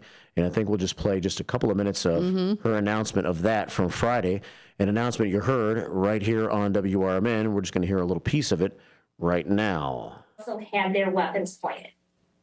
The shooting of Mr. Moriarty was captured on the squad dash camera of Deputy Gustafson and Sergeant Widlars and a Tesla that is parked near where Moriarty's car came to a stop. Moriarty got out of his driver's side back seat door at approximately 3:19 p.m. While his left hand was in front of him, his right hand was to his side as if he was holding something. Multiple deputies gave commands to Mr. Moriarty that included, show us your hands, put your hands up, get on the ground, and drop the weapon. Moriarty refused to comply with every single one of these. As Moriarty went to the back of the Honda Accord, a gun can be seen in his right hand pointing down on the video. Moriarty cleared the back of the Honda Accord and was facing civilians who were all stopped in their cars at that intersection waiting to turn left. As Mr. Moriarty continued to disobey commands and go towards civilians, while armed with what appeared to be a deadly weapon, Deputy Gustafson fired 3 shots using his department-issued rifle. Shortly around that same time, Deputy Weston decided to release K-9 Hudson, who went to attempt to subdue Moriarty. It appears that during the struggle that the K-9 Hudson caused Mr. Moriarty to drop his gun. Deputy Gustafson can be seen lowering his rifle as he's assessing the situation. He lifts it up one more time and fires one more round. Moriarty is still upright and struggling with K-9 Hudson. Sergeant Willars went around the civilian's vehicle that was parked in the intersection, and he begins to shoot immediately into the back of Moriarty. Sergeant Willars fires 8 shots into Moriarty.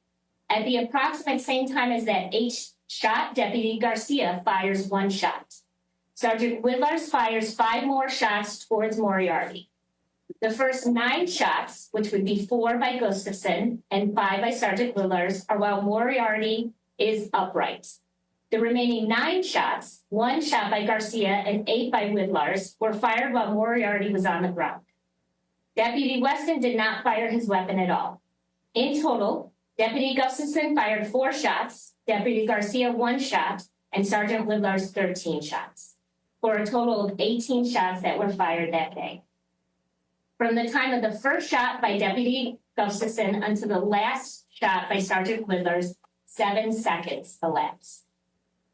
All of the deputies went towards Moriarty, and once they were able to secure his weapon and him, they immediately began life-sustaining measures. Those life-sustaining measures were taken over by EMS until he was transferred by ambulance to the hospital where he was pronounced deceased. We are now going to play the video that has certain portions of the body camera and the squad camera. Well, we're not going to listen to the video or watch it, but it was like listening to cops Friday afternoon while driving around and listening to the press conference here on the radio station.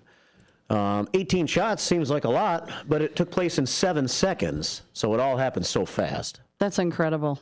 Yeah. And they did say most of the shots, he was still upright. Right. Like he was, so was he on drugs? I think so. I'm assuming because, I don't know, he took 7 shots? More than that standing up. Right. You know, and then a few more when he hit the ground. But yeah, it sounds like he was definitely on something. I'm not positive. Don't quote me. I believe cocaine was found in his system. Okay. It had to be a lot of cocaine. Yeah. He was thinking he was Superman. Yeah. And probably led to a lot of the reason why he just was not going to be taken down without a fight. Yeah, the man's not going to keep me down. No. And again, that's a situation where he wouldn't listen. I mean, a lot of these, you know, as we sit here and we play back reviews of these police-involved shootings, most times what it comes down to is compliance. You've been given like 15 chances to stop, to put the weapon down, to, you know, and if you don't, eventually Jamie was saying that this guy Moriarty was like approaching civilians and stuff with that gun. Well, and I'm really glad that they found them, you know, not guilty, innocent of any wrongdoing, because police today have such a hard time doing their job. Like, it just seems like no matter what they do, it's like a damned if you do, damned if you don't situation. And it's got to be really stressful for, you know, officers to, you know that they might have to pull their gun or, you know, are they holding back a little bit because of all of that comes with this now? You know, it's a lot. They can't just do their job, and that's really sad. So I'm really happy that they were found. any charges or anything were dismissed because they're doing their job. They have to do a lot. I mean, that took almost 2 years because this took place back in like May of 2023. 23, yeah. And I was listening to Jamie Mosser through the whole thing. First of all, that's not an easy job. She had to rattle off like 30 minutes of details and facts, and it just seemed like she was going on. And to get through all of that, explaining it clearly like she did, kudos to Jamie Mosser for that. That's hard to do. And she also in that incident that day, that was the day that Hudson, the canine, was killed. Oh, that's right. Yeah. Okay. So Hudson, the canine, was killed in that same incident, but not by Moriarty. He was killed by inadvertently by Garcia, one of the deputies, who only fired one shot, and his shot hit the dog. That's a shame. Apparently. And I'm sure I'm sure that's killing him too. He's got to deal with that. Yeah. 724 here at WRMN AM 1410 and WRMN Radio on YouTube. So I listened to her a lot. Whitlar's, or whatever, the deputy, for whatever reason, he turned off the audio on his body cam throughout a large portion of this, and he turned a couple of things off that he was mandated not to turn off. That's the one thing that Mosser did come down on the Kane County Sheriff's Department for in the press conference on Friday. Did you do it intentionally or accidentally? She says intentionally. Oh, okay. Which is subject to questionable practices. Yeah. Okay. But she had to do a complete review on whether or not what he did had anything to do with Moriarty being shot, right, or anything like that. And the determination was made that even though he was wrong in that, it didn't impact anything that happened here. And maybe that is part of the reason that the investigation took so long, because that's a big piece. That's a big piece of the puzzle. Yeah. So 725 here at WRMN AM 1410 and WRMN Radio on YouTube. Guess who's listening this morning? Who's listening this morning? Rob Russell. Rob Russell. Former coroner of Kane County and from Hampshire. Good morning, Rob Russell. Yeah. I believe I saw him at the Hampshire Pet Resort last Friday. I think that was him. Was that you, Rob? Rob says, I'm listening this morning, doing a little part-time work for the Hampshire Police Department. Oh, very nice. And he says, say hi to Susie. Oh, then it was him. Good morning. That's the Rob Russell. Yep. 726 here at WRMN. And Stevie T checks in this morning. Our friend, City Councilman Steve Thorne, listening in. There's Anna the Chairman leaning in the window. Director of Foreign Affairs. Good to say CK this morning. She's back from her trip to Florida. Morning, CK. We see you out there. Gregarious Gina's been trolling around here this morning. She's been trolling? She's been trolling around. Yeah. Stevie T says, aside from that useless trivia, his 1964 GTO was his first car. Wah, wah, wah, wah, wah. Isn't that the GTO song? Yeah. Okay. Steve says, this past weekend was an amazing Masters tournament. I, like millions around the world, were glued to the television broadcast as the lead kept changing down the stretch. In the end, after a playoff, Rory McIlroy prevailed as the champion. Way to go, Rory. Got his green jacket. It was the thrilling Sunday afternoon of championship golf at the most beautiful place. It's Steve Thorne's heaven. Augusta. So we had it on. I went to friends of mine called me and they said, what are you doing? It's your birthday. I said, not a whole lot. I'm tired. They said, come on, we're going to throw some burgers on the grill. So basically went over there in my sweats and my slippers because I didn't care. We're sitting on their patio. We had a fire, had the Masters on. You know, I'm not a big golf fan, but, you know, it's cool to see. And we had some burgers. They got me a Dairy Queen ice cream cake. Hold, please. Suzanne, Rob, Brandy, and Farmer. Yeah. Delicious. Yeah, then I went home and did some show notes and did some cleaning up because I kind of left a mess in the mobile Marriott. So it was a great day. Yeah. But we did have the Masters on because Rob is an avid golfer. Well, Rory McIlroy, 17 times I think he had been in the Masters. It's the first Masters championship. They said that was like a record. Of most times to... I think so, before you won. Yeah. So what a great record to hold. He's still only 35 years old, I think, and he becomes the 6th pro golfer ever to win, to hit the Grand Slam of golf, which means you've won every major tournament. So lesson to you kids, never give up on your dreams. And the other 5 guys are like legendary golfers too. Right. So it's special. So McIlroy is in select company. and he finally takes home the Masters. And I think on Steve's show Friday, he said that he thought that McIlroy would win the tournament, even though at that time McIlroy wasn't playing such great golf, apparently. 7:28 here at WRMN.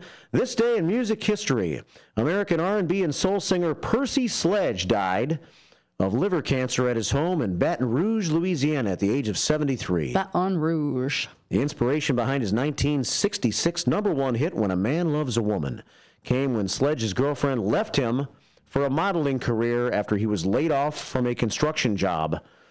Aww. In late 1965. She said, "You ain't working? I'm out of here, buddy. So take that, Percy."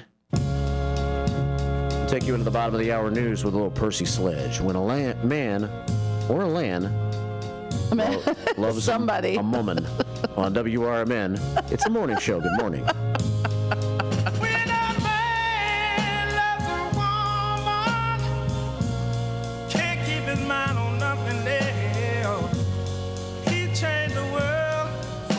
Thing he's found. If she is bad, he can see it. She can do no wrong. Turning back on his best friend if he put her down. When a man loves a woman. From the pages of the Elgin newspapers of 100 years ago today, these are the headlines brought to you by the Elgin History Museum. This is Alan Walters reporting the Elgin News from April 14th, 1925. Locate young elopers in Chicago hotel, drop charges. Disillusioned in their love affair and in serious financial straits, Julia Vernick, 23 of Elgin, and Alvin Rogonski, 16 of St. Charles, a runaway couple, were returned to parental custody by authorities today. Parents of both principals in the exotic love affair were requested to take the matter in hand at a hearing this morning. The boy and girl, who disappeared last Tuesday with a small amount of money, were arrested by Chicago police on description furnished by St. Charles authorities. The couple was found living together as man and wife in a cheap West Madison Street hotel. They barely had enough money left to obtain something to eat when brought to St. Charles. Parents of the boy brought about the arrest on a warrant charging Miss Vernick with larceny and further alleging that the girl had kidnapped their son. Upon advice of the state's attorney, both Miss Vernick and young Rogonski were turned over to their respective parents. In other news, Norman Phillips has a quaint sense of humor. Yesterday, auto accessory thieves stole 2 tires from his Speedster. Today, Phillips inserted the following ad in the Elgin Daily Courier. Will the persons who stole the 2 tires from the Speedster at 224 Seneca Street kindly return for the remaining tires, as they will be of no further service to me. Elgin 100 Years Ago is a presentation of the Elgin History Museum. Be sure to visit the museum located at 360 Park Street in Elgin, open Wednesday through Saturdays 11 to 4.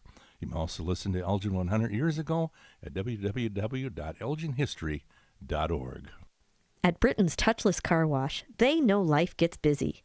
That's why they're here 24/7 to keep your car looking spotless, fast, and easy. Their advanced brush-free wash technology delivers a sparkling clean without a single scratch, because they treat your car like it's their own. Here's the best part. Right now, you can get a free car wash just for joining their text club. It's simple. Just text BRITT to 30400, and your first wash is on them. Britain's Touchless Car Wash has 2 convenient locations, 1923 Larkin Avenue in Elgin and 555 Willow in West Dundee. They're proud to keep your car clean while giving back to our community. Text BRITT to 30400. That's BRITT to 30400. Now for your free car wash, and see why Britain's Touchless Car Wash is the fast, gentle, and reliable choice. This is Sarah Silver with your Fox Valley forecast. Today, partly sunny with a high near 61, temperatures falling to around 58 in the afternoon. Gusty winds up to 40 miles per hour. Tonight, partly cloudy with a slight chance of rain showers after 11 p.m., low around 38. Currently, it is 51 and overcast. I'm Sarah Silver on the Talk of the Town, WRMN.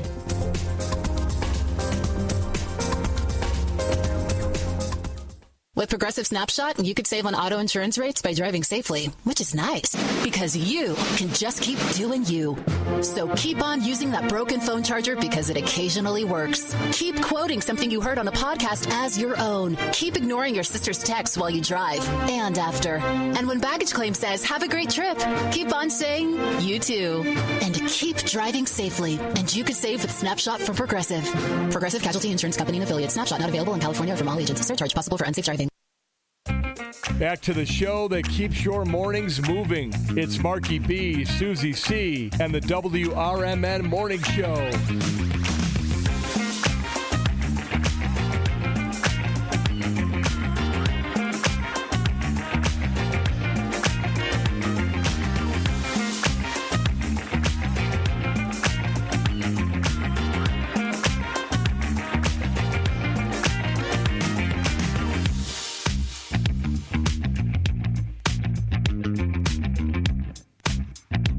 Welcome back. Yes. Good morning, everybody. Thank you for all the participants coming in on the YouTube and the chat line. My friend Crash Craddock has his ears on. Ken Husky wants to know, are we having the cold case on Saturday? On Wednesday, sorry. Yeah. We have a couple more. Before I explain that, let me do this for Northwest Wes and Northwest Wesley Jr. II. Oh, shut your mouth, you thong-wearing fatty. Shut your mouth, you thong-wearing fatties. Oh, shut your mouth, you thong-wearing fatty. DIY and Sons YouTube, go subscribe. We got Northwest Jr. He likes to come by and record us in the morning for his YouTube channel. Yeah. And we love it. He's my guy. White Sox win 2 out of 3, and suddenly Northwest West has a White Sox hat on this morning, I see.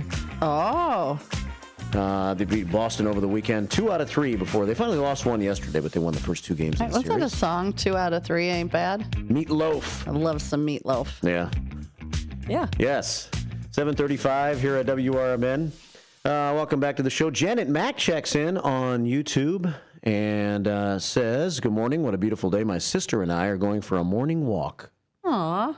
Enjoy the weather. Very nice. What was I was saying something before. So I just said Radio's Ken Husky wanted to know if they're playing the cold case. And also he asked how my fundraiser was. It was amazing. And we raised $4,000. And Megan says hi. Yeah. But she says thank you for the amazing weekend. So she was there. But yeah, so we are playing the cold case? Yeah, so it's kind of a weird in-between time right now. We had the detectives on again Friday on Chief Anna Lally's show. There's a couple of other Karen Sheepers episodes that we haven't played yet. How many were there total? 12? Yeah, I believe that's right. So I think we're on 10 or 11? Something like that. Okay. We got about 3 or so left. And so even though we now know that Karen Sheepers' car was in the river and we've recovered the car and we know her remains were in the car. Mm-hmm. They put together some other podcasts in trying to solve this whole thing. And I think we're just going to go ahead and air those that we haven't aired yet, to know her family a little more and things like that. So that'll be Wednesday. Apparently, it's going to be a little while before the next case begins as far as airing podcasts, because I don't think they've decided which one yet they're going to go after next. There's some, they said on Friday on the show, there's some cases because they're still, this was a little different because they were searching for like a missing car and a missing person, but there's some cases where it still could be like a more of a homicide type investigation. And so they can't, it doesn't necessarily equate into podcasts as much. Well, yeah, they say because with it being a homicide that there were a lot of details they can't release. Yeah. So it'll be interesting however they decide to do it. I'm very intrigued and I can't wait to start the next one. I know. I mean, the momentum's amazing. Yeah. They're getting a ton of views on their podcasts. And and it's really working. I mean, all the local media, and that's not what it's all about, but they've gotten a lot of local media attention from all the television stations. The Tribune was in here Friday morning taking pictures. There was a big article in the Tribune over the weekend featuring the detectives. Well, and the more traction these stories get, no matter where they're from, I mean, that's where the tips come from. So any little thing that can help. And if our little family at WRMN is making a difference and helping out the bigger stations, well, so be it. We'll take credit. 7:38 here at WRMN.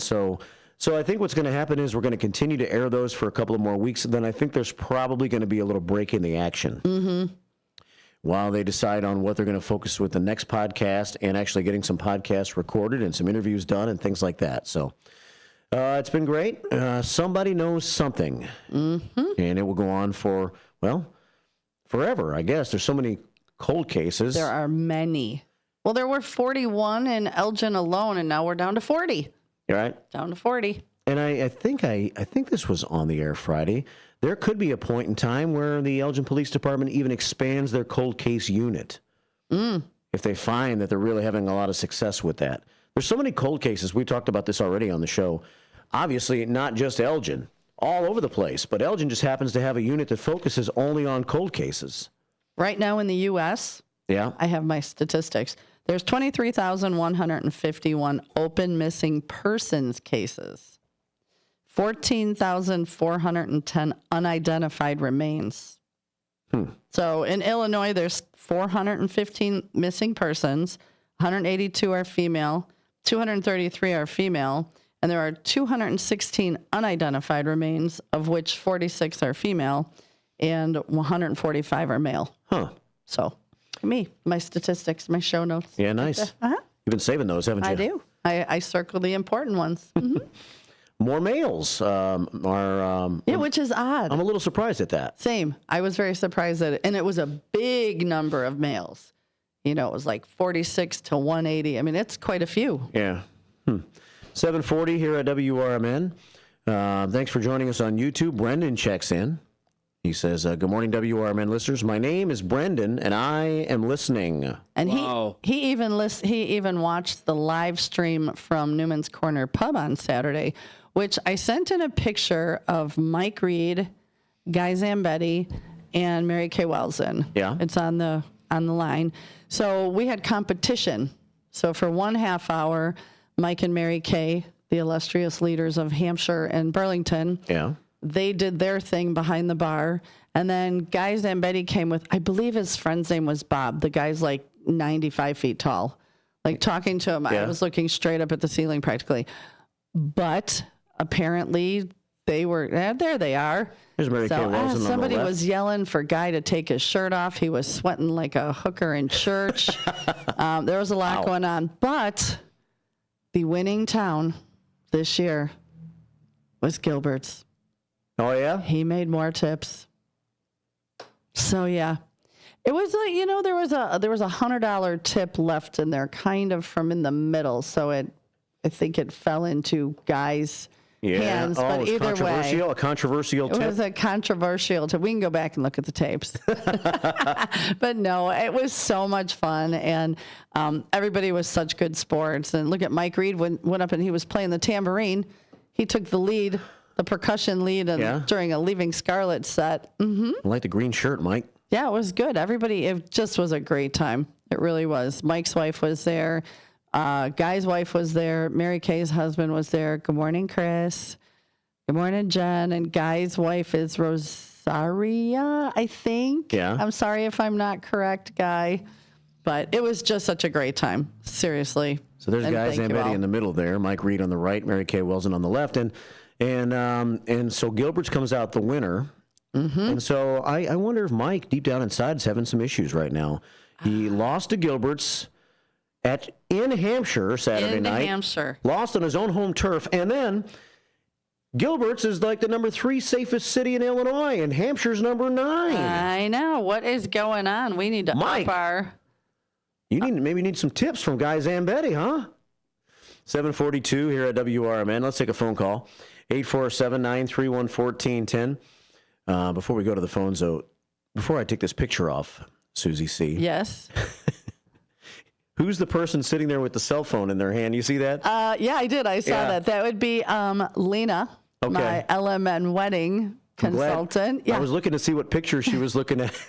She was, you know what, there was a bunch of pictures. So over the years that she's been around, she's posted pictures of her and I think those are just of her. I have to zoom in. But yeah, so I saw that. I was cracking up. I'm like, oh, there's Lee. Look at Lee. Yeah. She got on camera. And so did her pictures. Good thing there are pictures that can be seen. And I just sent a fun one of myself and Aaron. We kind of took over a little bit of the percussion on one of the songs towards the end of the night when it was thinning out just a little bit. But it stayed pretty well packed. There we are. Oh, wow. It stayed pretty well packed until midnight. It really was busy. Yeah. So, yeah, there's me and my little Aaron. Nice. We had a good time. 7:44 here at WRMN. Now let's go to the phones, 847-931-1410. Your first car, your favorite car. Mm-hmm. That's a Susie Q of the day. But the weekend just came and went, so you're certainly welcome to comment on anything that you'd like to here on the show all the time. We have the open phone frenzy in the next half hour, and then we have guests coming up in the 8:30 segment this morning. We sure do, from AAA Construction Contractors. I have roofing. I have their all their stuff up on the Image 360 as well. All right, to the phones we go. Good morning. Welcome to the WRMN Morning Show. Hi, Sue. Hi, Mark. Morning. Good morning. Hi, Sidekick Susan. How you doing? I'm doing good. Saturday, Becky made chicken Alfredo. It was really delicious. Yeah? But Helen didn't come up because she wasn't feeling good. No? No. No. Is she feeling a little bit better now? Yes, she fell down and hurt her eye. Smacked her eye really hard on concrete. Ooh. That's not good. Yeah, because she had to have 4 stitches. Yeah. Well, it's good to see you Friday, Susan. I know that you broke some really bad news to me on Friday. Yes. And I didn't know whether you wanted to mention it on the air or not. Do you or no? Not right now. No? Okay. Well, it was good to see you on Friday. Thanks for all the help you always give me with the food and the milk and all that. We had 11 boxes on Friday. We delivered food. Oh, you did? Yeah. Good. Do you do that every Friday? Every other Friday. Every other, okay. And they've been putting it on me. I loaded up the Copper Creeper on Friday. Oh, that's nice. It's a good food box van. It has very many functions. What's that? Yeah, you could say it on the air. It's okay. Okay. Oh, so Sidekick Susan's mom passed away. Oh, I'm sorry to hear that. Yeah, about a week ago. And she didn't want to call last week and talk about it on the air, but she wanted to tell me privately, which she did on Friday. So, well, sorry to hear that. Thank you for sharing. Susan. Yeah. You're welcome. Anyone can come, funeral next Thursday, the 24th. Next Thursday, the 24th at St. Mary's, right? Mm-hmm. St. Thomas More. St. Thomas More, right. And that's going to be at 10 o'clock a week from Thursday. So we'll pass that word along a few more times between now and then, okay? Yeah, and then the mass at 11, and cemetery after that. Yeah. Thanks for that, hon. Thank you for sharing. I will come. I asked Becky if I should share. Like, go ahead. Yeah. Get out the support. Absolutely. That's what we're here for you, girl. We are here for you. And thank you again for my birthday card. Oh, you're welcome. It was very nice. Thank you. Thank you. Thank you. Birthday. Well, Sidekick Susan makes me, because she calls and talks about the food she eats over the weekend. Yeah, yeah. And so I think when Sidekick Susan calls in, I think of food picks. So I did take 2 food picks this weekend. What'd you have? Friday night, we went to Village Squire in West Dundee. Oh, that looks delish. What kind of tacos are those? They were street tacos. What kind of meat? Looks like almost like a pulled pork. I can't remember. What kind? Because that's cabbage on the top there. Yeah. That may be what you're looking at, thinking is pork. Oh, it's got the purple Oh. Yeah. I think it may have been chicken. Okay. It may have been chicken. I love the purple cabbage on top. Oh, no, it was shrimp. I'm sorry, shrimp. Okay. Yeah, it was shrimp. So I had shrimp street tacos. Those look amazing. Oh, my goodness. Yeah, and then my other food pick was from last night. Cooked out on the grill. We just made a big old juicy hamburger. This look is pretty good for this hamburger. Look at that. Oh, that looks good. I love a good hamburger off the grill. Me too. Like, I typically don't go out and order burgers. Once in a while, like if I'm really having a taste for a burger. Yeah. And what kind of salad is that on the side? That's a little like kale salad that we bought from Sam's. It looks delish. It really is good. And that piece of what looks like meat on the burger right there, yeah, that's actually a portobello mushroom on top of the hamburger patty. Oh my gosh. Yeah. Amazing. I love portobello mushrooms. There's so much you can do with them. They're so big and meaty. They can cover your whole burger. Mm-hmm. Yeah. So there's Food Talk with Sidekick Susan and us. I went to Goodwill Sunday, and then I wanted to do something nice for Becky, so I went to Culver's really fast, got her a turtle sundae, and I got a double mushroom Swiss burger, a double one. So. Dang. Nice. That was very kind of you. And here's Becky. Okay. Yeah, hello. Hi, Becky. Hi. I just wanted to mention that this Thursday's pantry. So 6:30 to 7:30 at 991 Deborah. At 991 Deborah. What building is that? That's the Greater Grace Community Church. Okay. Deborah, yeah, I was spacing out for a minute. Yeah. 991 Deborah, the Greater Grace Community Church.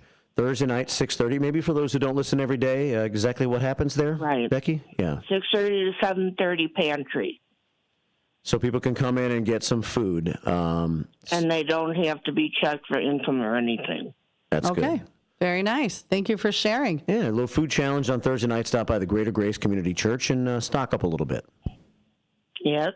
All right. Well, great. Clothes and food, and I myself donated 3 bags of clothing. So. Oh, that was very sweet of you. Yeah. Well, I good. like bringing stuff over to the church. Well, thank you. I'm sure it's much appreciated. Well, thanks for calling in this morning. Okay. All right. Talk to you soon. Have a good day. You All too. right, we'll talk to you soon. Bye, ladies. Bye. Hi, for shifters. I've been San Jose. Love you. All right. Thank you, Your Susan. support, too. Oh, you're so welcome, hon. Talk to I'll you- say an extra prayer. You have a good rest of your day. Take care. All right, bye, Sidekick Susan and Becky, beloved Becky. 7:50 here at WRMN. Here's Susie C's new biggest fan. If it's not Wendy of Wendy and the Bobs, I love Wendy. it could be Linda Carter. Linda Carter, Linda Carter. Whoosh! Linda Carter checking in. Good morning, Linda Carter. How are you? Good morning, you and Susan. I just want to wish, tell Susan, if she still listens, she got my condolences about her mother. Oh, I'm sure she hears you, and thank you. That is so sweet of you. Yeah, that's a hard thing to do, but she had my bless and my wishes. I don't know. What did she say the film was going to be? The 24th, a week from Thursday morning at 10, over at St. Thomas More Church. Oh, okay. I just go give her a card, but anyway, I just want to let her know that I'm praying for her. That's so sweet of you, Miss Linda. How are you today? Did you have a good weekend? Oh, yes. What can I do? Say, I still go see my son. He's doing better. But That's good. Good to hear. Yeah, he's walking. He's Marquis beginning to walk now. Oh, good. Not his own, but with help. So he's coming along. So well, good. Everybody keep on lifting up in prayer. Absolutely. Hey, what was your very first car you ever drove? That's our question of the day. What was your first car? Oh, I didn't start driving until I was 26 years old. Oh, that's okay. What was the first car you had? Well, I didn't have no car. My husband had I even forgot what kind of car he had, which I messed up. It was a long time ago. But my first car was a Thunderbird when I did get a car. Oh, I love a Thunderbird. What year? Yep. I forgot the year. But okay. That was my first car. What color was it? Brown. Oh, nice. Yeah, you know what? That is one car that they did some really nice browns. Yeah. My uncle had one that when you sat in the front seat would swivel so you could get out. Because I guess ladies like to drive the Thunderbird and when they wore skirts. Yeah? Mm-hmm. Yeah. Yep, that's what my first car was. Look at you, girl. I love it. Yeah. Okay, you guys have a blessed day. You too, my friend. Thank you for calling. Yeah. Good to hear from you, Elsie. Take care. Okay, bye. Bye, honey. Bye. 7:53 here at WRMN AM 1410 and WRMN Radio on YouTube. I wanted to show a picture of, this is what you're talking about right here. All right here. This is what you're talking about right here. Oh, see, now they did. Their browns were not. They weren't horrible. Some of them had like a little copper flecking in them. So that's right, a fleck in your paint. Like glitter? Yeah, kind of. Yeah. Yeah.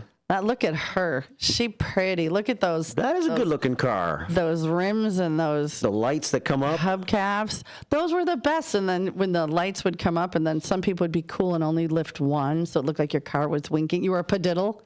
Did you call it a padiddle when you were kids? What does that mean? Like a car with a headlight out. You'd have to say padiddle and hit the roof of your car, and the last one lost. I mean, there was nothing to win. It was just like bragging rights that I hit the first padiddle. Yeah. Mm-hmm.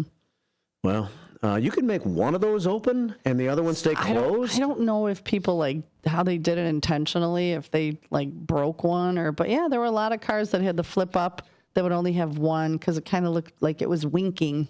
That's a 1978 Ford Thunderbird right there.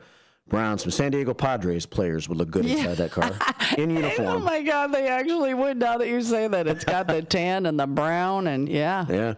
Let's take a phone call, 847-931-1410, and check in this morning with our friend Trusty Pat. Hey, Pat. Good morning, Trusty Pat. Good morning, all. Hey, good morning. Yeah, most of those, I had a Corvette that was on a vacuum line. So if you lost vacuum, mine was brand new, so it always worked good. But if you lost vacuum on that line, that headlight wouldn't flip up. But anyway, I had a comment. I was coming in. I was going westbound on 20 west of Shales Parkway yesterday. Mm-hmm. You know, it's under construction. They're doing all that. The amount of trash and litter, I was appalled. On the entrance to Elgin, it looks horrible. And it's really on both sides of the road. And I just came from Country Donuts. Even there's a lot of plastic bags and litter there. And I don't know what our city can do to put pressure on IDOT to do a better job of policing the litter there. Well, I think a lot of the plastic bags and stuff, have you ever been behind one of the garbage trucks that doesn't have, it's like a dump and it's not sealed? Yep. A lot of that. I think out by me, I know somebody in Kirkland, they had like a troop adopt part of the road and they went out, they got like something like 96 bags. Maybe we can do that. Or usually we see some of those guys out there in orange jumpsuits. Yeah. Doing some community service. Being they're under construction right there, you're probably leaving it up to, the contractor. But I don't know. It's, maybe people smarter than I know how to put pressure on IDOT. In fact, the IDOT yard is right at 31 right now. These people have to drive by there every day that work there, and they've got to know what it is. And it's just embarrassing. It's just embarrassing in Elgin to have that on both. But, eastbound on 20 from Country Donuts isn't bad, but there's still a lot of litter. Mm-hmm. I was driving in today, and I was by, what's the street before here, Grove? What's the street before we get to Douglas? Before we get to, Grove. Yeah. And there's a guy sitting at the light puffing on his cigarette, and he opens the window and just flicks it out. And I wanted to yell at him. Yeah. Drives me nuts. Should have yelled at him. I should have. Wish I had a picture to send you, but I don't have my I had 1974 Firebird Formula 400, and it was red, and that thing was beautiful. Oh, I bet. What year was it? And 74. 74. Formula 400, and had the hood scoops out the front, and you had the scoops. The same color car. Nice. Oh, yeah, that's what Formula was. And so I didn't really like the Trans Am because it had that bird on the front. I didn't like all that. The Formula had chrome, and it was a cool car. But that's when before I was married, when I had money. Yeah. Back when you were cool. I got a new car. Every year. I had a 72 Le Mans Sport. I had a 73 Grand Am, a 74 Firebird, and a 75 Corvette. Then I got married. That all went away. Yeah, oh my gosh. Well, we have a picture of one up on the screen. Yeah. And it's beautiful. And Miss Linda Carter said that the picture you showed looks like the car she had. Is that right? So the brown one, yep. I love it. I could see LC rolling around in that one, yeah. Heck yeah. So the flaking, they just call that a metallic paint. That's what they did. Yeah. Anyway, Well, thanks for calling in, Trusty Pat. Anyway, Thanks, Trusty Pat. talk to you later. Yeah, Take care. Hopefully somebody can figure out our litter problem. Thanks. We'll work on it. Yeah, we'll have to work on it. Maybe we all just need to go out with a bunch of bags and We'll get a bunch of first shifters out there. do some community service ourselves. It's 7:59. There's the Formula 400 owned by Trusty Pat. There's a gentleman outside with a cute little dog walking around. That's Genius George and Louie. That's Genius George? Yeah. Oh, my goodness. Hi, Genius George. It's 7:59. Good morning. Here think that taking care of one another is important. And most people would step up for a neighbor going through a tough time. Most people around here help out friends and family when they need it. But the funny thing is, most of us won't look for help when we need it. If you're struggling with mental health, you should know that there are resources out there that can help. And it's okay to talk about it if you need to. One place to get started with information is loveyourmindtoday.org. Loveyourmindtoday.org offers a range of guides, instructions, and insights for dealing with difficult situations or getting through a tough time. If you're struggling with mental health, get the help you need, because most people out here really care. Visit loveyourmindtoday.org. That's loveyourmindtoday.org. Brought to you by the Huntsman Mental Health Institute and the Ad Council. Your hometown radio station since 1949. We are WRMN AM 1410, Elgin time, 8 o'clock. With your 1410 WRMN News Flash, I'm Sean Curdan. Brought to you by Cintas. In a big move for South Elgin's Deputy Police Chief Brian Polkinghorn, he's joined the Kane County State's Attorney's Office. Known for his dedication, Polkinghorn will now serve as a human trafficking and major crime investigator. He was praised by the South Elgin Police Chief Jerry Krawczyk for his service and his leadership. Residents in Elgin have a chance to meet their local police officers at the Cone with a Cop event taking place at Bear Family McDonald's on Summit Street. The event invites the public for a complimentary ice cream cone and discussions on various community topics. A solemn gathering took place last week at the Fox Valley Baptist Church in East Dundee as Josie Corsello bid farewell to her 3 young sons, Jaden, Caden, and Xander, who were killed in a house fire on March 30th. The nonprofit Taste of Love covered the costs of the funeral. With your 1410 WRMN News Flash, I'm Sean Curdan.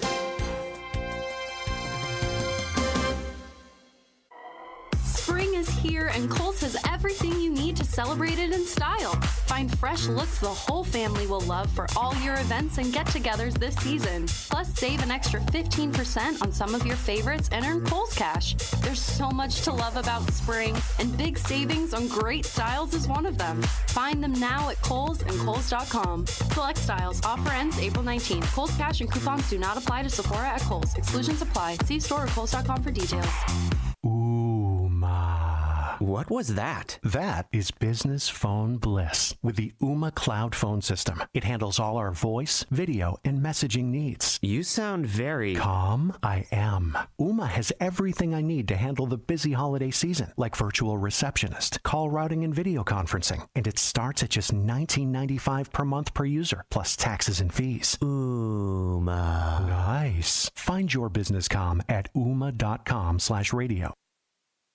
From the pages of the Elgin newspapers of 100 years ago today, these are the headlines brought to you by the Elgin History Museum. This is Alan Walters reporting the Elgin news from April 14th, 1925. Locate young elopers in Chicago hotel, drop charges. Disillusioned in their love affair and in serious financial straits, Julia Vernick, 23 of Elgin, and Alvin Roganski, 16 of St. Charles, a runaway couple, were returned to parental custody by authorities today. Parents of both principals in the exotic love affair were requested to take the matter in hand at a hearing this morning. The boy and girl, who disappeared last Tuesday with a small amount of money, were arrested by Chicago police on description furnished by St. Charles authorities. The couple was found living together as man and wife in a cheap West Madison Street hotel. They barely had enough money left to obtain something to eat when brought to St. Charles. Parents of the boy brought about the arrest on a warrant charging Miss Vernick with larceny and further alleging that the girl had kidnapped their son. Upon advice of the state's attorney, both Miss Vernick and young Roganski were turned over to their respective parents. In other news, Norman Phillips has a quaint sense of humor. Yesterday, auto accessory thieves stole 2 tires from his Speedster. Today, Phillips inserted the following ad in the Elgin Daily Courier. Will the persons who stole the 2 tires from the Speedster at 224 Seneca Street kindly return for the remaining tires, as they will be of no further service to me? Elgin 100 Years Ago is a presentation of the Elgin History Museum. Be sure to visit the museum located at 360 Park Street in Elgin, open Wednesday through Saturdays 11 to 4. You can also listen to Elgin 100 Years Ago at www.elginhistory.org. This is Sarah Silver with your Fox Valley forecast. Today, partly sunny with a high near 61, temperatures falling to around 58 in the afternoon. Gusty winds up to 40 miles per hour. Tonight, partly cloudy with a slight chance of rain showers after 11 p.m., low around 38. Currently, it is 51 and overcast. I'm Sarah Silver on the Talk of the Town, WRMN.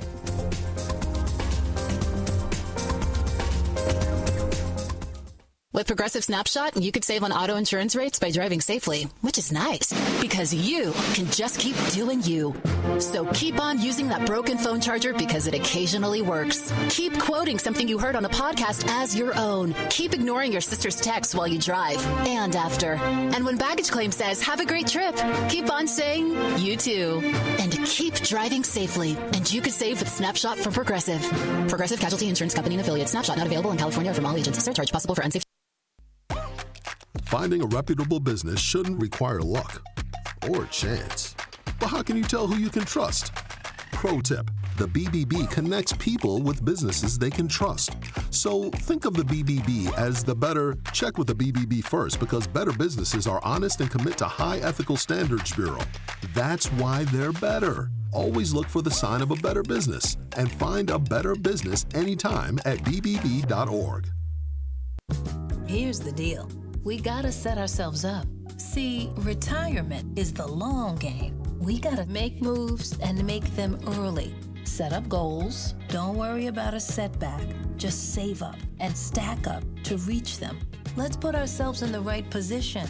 Pre-game to greater things. Start building your retirement plan at thisispretirement.org. Brought to you by AARP and the Ad Council. Marky's got the insights, Susie's got the attitude, and you get the best seat in the house. Mornings just got a whole lot more interesting. This is the WRMN Morning Show, only on WRMN 1410 AM and WRMN1410.com.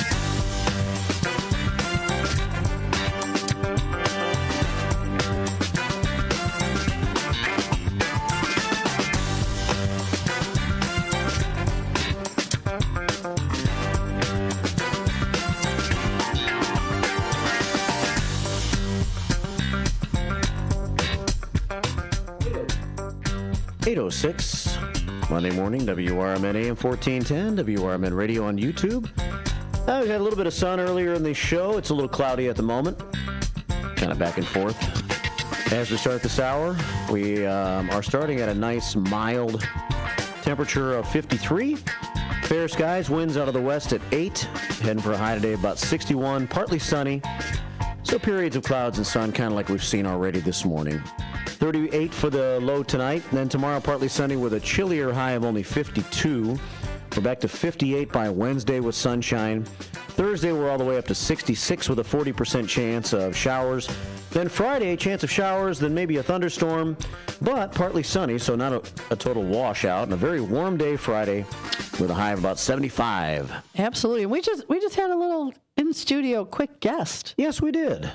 Our friend Genius George was here, and you hadn't met George before. I had not, and he had his little pupper whoppers in, who's a little senior puppers. Yeah. And he was kind enough to leave a donation for Megan because he couldn't make it Saturday night, and I'm not going to talk about it too much more because I'm going to tear up again. So thank you, George. Thank you, George, for stopping by. Always good to see George. And little Louie. Little Louie, he was looking cute. He's so adorable with his little bow tie, little blue and white polka dot bow tie. Yeah. Senior baby. George thinks Louie's about 14 years old. Mm-hmm. 8:08 here at WRMN. Open phones frenzy this half hour. We're ready. We got the construction guys coming in next half hour, right? We do. AAA roofing contractors. AAA roofing, so we're going to find out a little bit about their business and hopefully maybe the beginning of a little partnership between the station and them moving forward. We look forward to working all that out. Absolutely. 8:08 here at WRMN. We've had car calls this morning and car talk. Your first car, your favorite car. I have a quick question. Yes, ma'am. So, because I don't know how this worked, so I believe it was the commander says his first car was an 84 Cutlass Supreme white with baby blue highlights and a manual sunroof. So what was a manual, like, did it just, you just slid it back? A manual sunroof. Right. So I'm curious. Because that just seems like you could break into a car really easily. Yeah. So, yeah, I've never heard of a manual sunroof. So I'm curious. I mean, I know the inside cover used to be like you'd slide, but so I'm just curious, just throwing out car talk. He's got a classic car now. It's a beautiful Mustang, like Shelby green. Oh. It's green. It's a cool green, like metallic green kind of color. He sent me a picture over the weekend. He's starting to work on it, get ready to get out. And so I'll have to forward that to the Image 360 information line. Okay. Show it to us. Commander says tonight at the American Legion, by the way, Queen of Hearts. There it is on YouTube. If you're watching us at WRMN Radio on YouTube, post 57. 18 tickets for $10 tonight. Queen of Hearts worth $7,732. This evening, other queens and jokers could be paying $644. Other cards, $100. Very nice. And you can watch it on the Facebook page, the American Legion Facebook page. You can go there, buy 18 tickets all day long, and maybe even see. You won't see Trucker Dennis sing tonight because he's in Myrtle Beach. Maybe he could phone in a karaoke song. That'd be a great idea. I think so. Trucker Dennis, be sure to get on that. People will miss you. Right. 8:10 here at WRMN. Let's take a phone call. 847-931-1410. I'll check some Image 360 comments coming up in just a minute, too. See what's on your mind at 505-926-1410. But right now it's time for our Daily Dose. Daily Dose of David. On his way to be late to work. Morning, David. Morning, David. So did that lady get enough money for her, what was it, wheelchair? So, no. She needs a service dog. And no, she doesn't have enough money. They're very expensive. I want to say he's going to be about $25,000. But we got is that right? Yeah, because they have to be trained. And I don't even know how you would train a seizure dog. I've watched how you train a dog that can detect diabetes, but I have to watch something on that. But we were able to raise $4,000, and that's a decent help to get. I think she already had. I think she might be around 10,000 with everything. I'm not positive. Okay. I haven't asked, but so they got a little ways to go. But our $4,000 was a nice chunk. So, again, thank you to everyone. Yeah. Oh, good. Is there a GoFundMe? There is a GoFundMe. Yep, there is. We can put that picture up on the YouTube. It has a screen. It has a QR code that you can search, and you can go there and donate. So.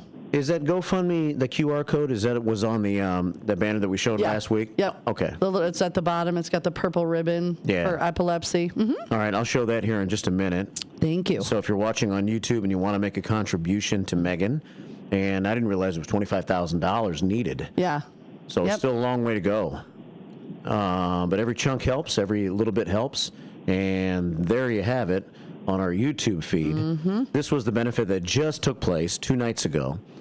But the QR code is what we're looking for here on the very bottom of it. Yep. If you scan your phone on that, then you can make a donation. What does she need a service dog for, if I might ask? She has a form of epilepsy, and the dog will sleep with her, and he can detect seizures coming on. Are you there, David? Yeah. Yeah, so that's pretty cool. He can detect her seizures coming on and alert. So that's what she needs them for. Are you able to put it on because I can't go to see the YouTube picture, are they able to put it on just WRMN's like site or Facebook page? Yeah, I can share it to the Facebook page. Absolutely. Yeah. So I'll do that after the show is over, and if anybody wants to donate, that would be fantastic. Yeah, so sorry for Sidekick Susan's great loss. That even those who lost a loved one, even them sympathize. I know what you're going through, and they know more of what the person's going through than someone who didn't go through that loss, but they still don't know the uniqueness of their situation. Oh, every person is different. The way they grieve, the way they handle it, it's different for everybody, but just know that, we're all thinking about her. Right. But not only her loss, which I'm not minimizing that at all, but everyone who's lost all their loved ones, Marky B with, and everybody. Yep. We're thinking of them and their loved ones and what they're going through. We're not forgetting that, and we hope Westside Freddy's feeling better, and George and everyone is going through health struggles, and something better is on the way. That's right. Mm-hmm. Well, thank you, David. That's another discussion, but we can have it sometime. Have a good rest of your day. Bye, David. You too. Take care. Bye. David checking in. Trucker Dennis had said earlier that his first new car was a 1979 Ford LTD. I had a 72 Ford LTD. It was anything but new. The first year they downsized the Ford LTD so that it was a more boxy design. He drove it for 9 years. My Ford LTD, we got from Bigger Chevrolet from the little used car section. Biggers? In their parking lot. And that was my first car back in like 1986 when I turned 16 years old. Nice. It broke down quite a bit. My dad was not thrilled with it. But it was a first car. It was a first car. And you don't want to give a kid something. My two older kids, they totaled like 5 vehicles. Yeah. In like 5 years. And really? Yeah, they were not the greatest of drivers, but I didn't pay for them. They had to pay for them. Once their insurance got over $50, they had to pay that. But yeah, and it was all stupid, dumb accidents that could have been avoided if they were paying attention. When you said dumb ass, I was like, where's she going with it? You had your finger on the button. I could see it. Yeah. But, okay, so I just got explained. Yeah, the commander sent in, so now it makes more sense to me. I was thinking the sunroof that opened, this one was a pop-up. So he said the sunroof was not motorized. You had to manually open and close it by hand. It locked from the inside, which would have to unlock and push it up to open. And that's, okay, I was thinking modern day sunroof. Yeah. Like that slides open. I forgot about the old school sunroof, which was, if you had one of those, you were pretty badass. You were pretty badass. I bet those leaked a lot, huh? Can I say ass this early in the morning? I don't have an issue with it. Okay. Well, hopefully the FCC won't either. We keeps it real up in here. 8:16 here at WRMN. Rob Russell checks in, says the same thing. He says, by the way, a manual sunroof has a mechanical crank instead of an electric motor. That's what okay, so like Rob the Russell old crank says. On the front of a car they used to have that you'd hook and you'd be inside like spinning. Remember the old car cranks? Yeah. Yeah, like you put it on there. It was a kind of a weird S squared shape and you had to crank the car to get it started. Is that one of those inside, like crank and open the sunroof? Never know. There's a lot of visual you guys just didn't see. I apologize. She was cranking. I was cranking, all right. 8:17 here at WRMN. And speaking of the commander, he also sent in a couple of pictures, or one, of his great classic car. Look at this baby. Oh, isn't that beautiful? She pretty. Yeah. That's the commander's 1966 Shelby that he will have out at the car shows very soon. And he was getting it ready over the weekend. Here's the picture of that car in the garage. Well, every Father's Day, I love that green. Yeah, isn't it nice? So every Father's Day at Newman's, we have a small car show. About 25 cars. Yeah? Yeah, we get a band out there. Maybe Every Friday? Nope, only on Father's Day. Oh, on Father's Day, that okay. Sunday. And maybe we'll get the grill out there and we'll do some dogs but yeah, so mark your calendars. 8:18 here at WRMN, 847-931-1410. I wonder what his first car was. I know that's not why he's calling right now, but we'll see why he is calling. You never know with old Sarge. Sarge checks in this morning. He promised an 8:20 phone call today, and here he is. Good morning, Sarge. Has Sarge called in before since I've been here? I think so, one time. One time. Good morning, Sarge. Thanks for calling. Morning. And thanks for allowing me to call. People sound very nice and happy here on a Monday, which is a good start. Mm-hmm. And hope the rest of the week keeps you both happy. Well, same to you, buddy. Same to you. What was your first car, Sarge? Believe it or not, it was a 1959 four-door Plymouth. I got for $75. Back in 1969, I was back from the Vietnam War, and I was going out to my last assignment. Thank you for your service. Mountain Home, Idaho. So I bought this car from the neighbor, and I had it for a week to run around, and after a week, I decided I couldn't drive that all the way to Idaho. So needless to say, I sold it for junk, but then when I got out to Idaho, I bought a 64 Chevy El Camino, and that was a nice, sharp little pickup car truck, I guess is the best way to call it. After that, I got a Ford Mustang with a high-performance 289 Hurst shifter, and I was young back then, so I was a little wild with that car, but I loved it. Was your 1959 Plymouth a Fury? I believe it was, yeah. I'm Googling. So did it have, like, wings in the back? Yep, the great big ones and all that. Oh, my goodness. If this was like your car, this car is amazing. Yeah, it's a pretty good looking car I'm showing right now, but. Yeah. So it was, if I could have stayed and fixed it, it would have been great, but I just didn't have the dollars and cents to put in it, so. Yeah. But, yeah.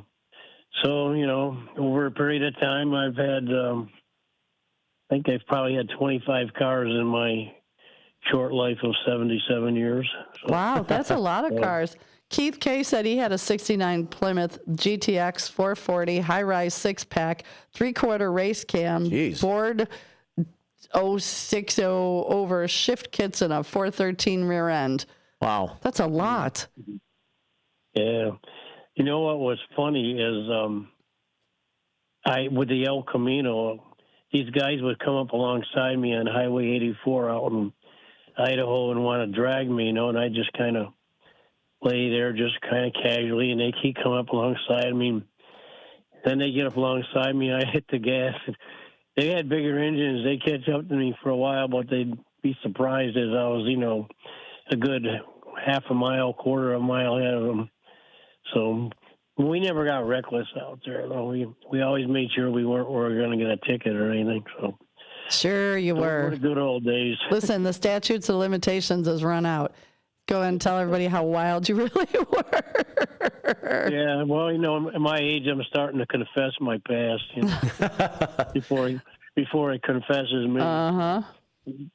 But I like those old. Those were the wildest things we did. But we'd go up to Boise, and I don't know if you ever heard about driving the strip. You know what that is? In Boise? Have you ever heard? Is that like where you go make out? No, not exactly. It's you're in downtown. You drive down Main Street. You take a turn down the next one, go around the block, and you just keep driving around. Nice. That was our freedom. That was like such freedom for us. It was. When I was in school out Air Force School in Denver, we did the same thing there too. So, but never any violence or anything like that. Blowing horns or stuff like this. So you were in the Air Force, you said? Yes, I was. Thank you for your service and welcome home. Thank you. It's been 69. 56 years ago. In fact, next month, May 4th, will be 56 years ago since I came back from. I was in Thailand serving in the Vietnam War. We were 10 miles from the Laotian border. Most of our activities were in We're in Laos, North and South Vietnam, parts of Cambodia. So you were deep in it. Even occasionally.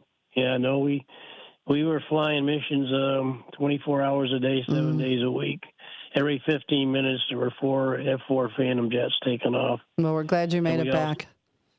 Yeah, I'm grateful to God that I got home safely, Mm-hmm. And have been tried to be careful thereafter. But in the last couple of years, I've had a couple of bad things happen. But I'm still walking, talking, and sometimes squawking. So Perfect. Anyway, yeah. Well. Hey, I'm sorry to say this, but I've forgotten your name, man. Me? I'm Susie C. Okay, all right. I'll figure some way to remember it. Marky B and Susie C. Marky B and Susie C. We made it rhyme. Well, ladies first. It's just Susie B and Susie C and Marky B. Yeah. Well, Marky B was here first, but Yeah, that's right. But it'll help you remember Marky B and Susie C. I got to beat 1,266 to 31. Since we've been keeping count. Yeah. Yeah, So who's keeping score at home? Day. What year did you come there, Mark? Was it 2010? 2016. Not that long, but 2016. But I didn't start counting the show numbers until about, 3 years later. So it's 1,266 since I started counting for me. Wow. Guess what we forgot to do? Shades. We forgot to being close in that upstairs studio. Yes, sir. That's where it started for me. No windows and all that. Yeah. That was so nice when we moved down there. And of course, at least we could hide from the public up there. So if we didn't shave or we looked worn out, they didn't see how bad we looked. Right. So, of course, you never look bad, Mark. Sure. Thanks, Sarge. Right now he's having his retinas burned out by the sun. Sarge has always had bad vision. Hey, I got good now. I had cataract surgery done. Oh, nice. 5 years ago, and then they put new lenses in my eyes, and for the first time in my left eye, I could see straight down the road without a pair of glasses on. So. Oh, very nice. Oh, yeah. We're back. Yeah. We're gonna have a guest. We're gonna have a guest on the air in a couple minutes here, Sarge, and I think one of the guests is standing outside the front right now. And I just closed the blinds on him, so now he thinks we don't want him here at all. No, there's a sweet spot. There's a sweet spot when the sun comes in, and I'm getting shaded all over, and Marky B is just full on. So, he's a little tan already. Yeah. Yeah, you look a little tan on that side. So we got to remember, we got to set ourselves a timer to close the shades. Sure. One of these Mondays, I got to get back up there and just experience sitting in there with you guys. Oh, I would love that. Please, please do. Stop by sometime, Sarge. I'll first have to get some makeup on and put a wig on my head and change my appearance a little. Listen, how's that song go? We love you just the way you are. Me and Sarge will get mullets that day. We'll wear wig mullets. Mullet wigs. Hey, when I joined the Air Force in 1 week after graduating high school, 1966, I had what we called a square back haircut, and you would grow. The Beatles thing had kind of a little bit tapered off a little bit, but you just keep growing that hair all the way down the back of your neck. It just keep going and going, and they would square it off. And I had a nice head of hair in front of me, hang down. If I let it hang down in front, it could cover my face. But anyway, so I get in that barber's chair for the first time in San Antonio, and he says to me, "How would you like it?" I said, "Just trim a little bit off." So he takes the clippers and goes right straight down from my forehead all the way to the back. He goes, "Oops, I missed. Now I got to take it all off." What? That ain't no good. Did you want to take him to Fist Town? Fist City? Fist City, that's it. I wanted to, but I knew the last thing I wanted to do was be in the prison before I'd even been in the Air Force for 5 days. Yeah. Okay, probably a good idea. Well, thanks, Sarge. Thanks, Sarge. Yeah, well, listen, thanks for letting me call and talk to you guys as usual. It's always a pleasure, and keep up the good work, and hopefully I'll see you in person one of these days. Yeah, keep listening to Marky B and Susie C. Talk to you soon. Susie C. Yep. Susie C, Marky B, Susie C. Hey, there we go. Thanks, Sarge. All right. We'll see you guys. Bye. Bye-bye. 8:28 here at WRMN. We got about less than 2 minutes. So we have good old Bob to take us to the bottom of the hour break here. Good morning, Bob. Morning, Bob. Good morning. Gee, after trying to follow up after Sarge, I'm afraid I'm a poor follow-up. I've only had 11 cars, and my God, starting out with 3 Studebakers, the first one being a 49, that had an exclusive, of course, these were all manual shifts, but it had a device called a hill holder. If you put in the clutch and stepped on the brake at the same time, you could take your foot off the brake, and it would hold the brake if you were on a hill. It's called a hill holder. Huh. Very handy if you were coming up the hill on Walnut Street, coming up to Route 31. But anyway, 3 Oldsmobiles, all stick shifts. Then I made the big switch. Coincidentally, these are all used cars until I get you to a point. 3 Oldsmobiles, a Chevy Impala, which was really a great car compared to most of the previous ones. Yeah. Some of these cars were compacts or mid-sized cars. Then a Dodge station wagon, which was also a great car, and 3 Buicks, including the most recent one, which is Lucerne. I usually, most of these cars, of course, were used, with the exception of the last 4 or so. Mm-hmm. Yeah. But I always put at least 85 or 90,000 miles on a car before I got rid of it. I traveled rather extensively throughout the state of Illinois, Wisconsin, and Indiana on my job. Nice. Well, they all sound like fun cars, and we hate to cut you off, but I'm hearing some music. Yeah, we hit the bottom of the hour break here, Bob. We got to hit that. But, Bob, thank you so much for calling and sharing all your cars. I love them. Take care. Bye, honey. 8:30 on the WRMN Morning Show. Construction Talk is coming up next as the show continues. Syndicated the callers pretending to be Naperville police sergeants, falsely claiming recipients missed jury duty, and demanding immediate payment to avoid arrest. It's vital to understand that the Naperville Police Department will never reach out in such a manner or request payment. The Kane County Health Department is hosting a Safe Kane County drive-through pickup on Friday, April 25th, taking place at the Kane County Circuit Clerk parking lot in St. Charles. The initiative supports 988 Suicide and Crisis Lifeline Awareness Campaign. Participants can collect 988 yard signs, window clings, and bumper stickers. The Elgin Police Department set to launch its 2025 Summer Walk and Talk program starting May 5th at 1 p.m. Residents invited to join officers in the Cimarron Court and Chaparral Circle area.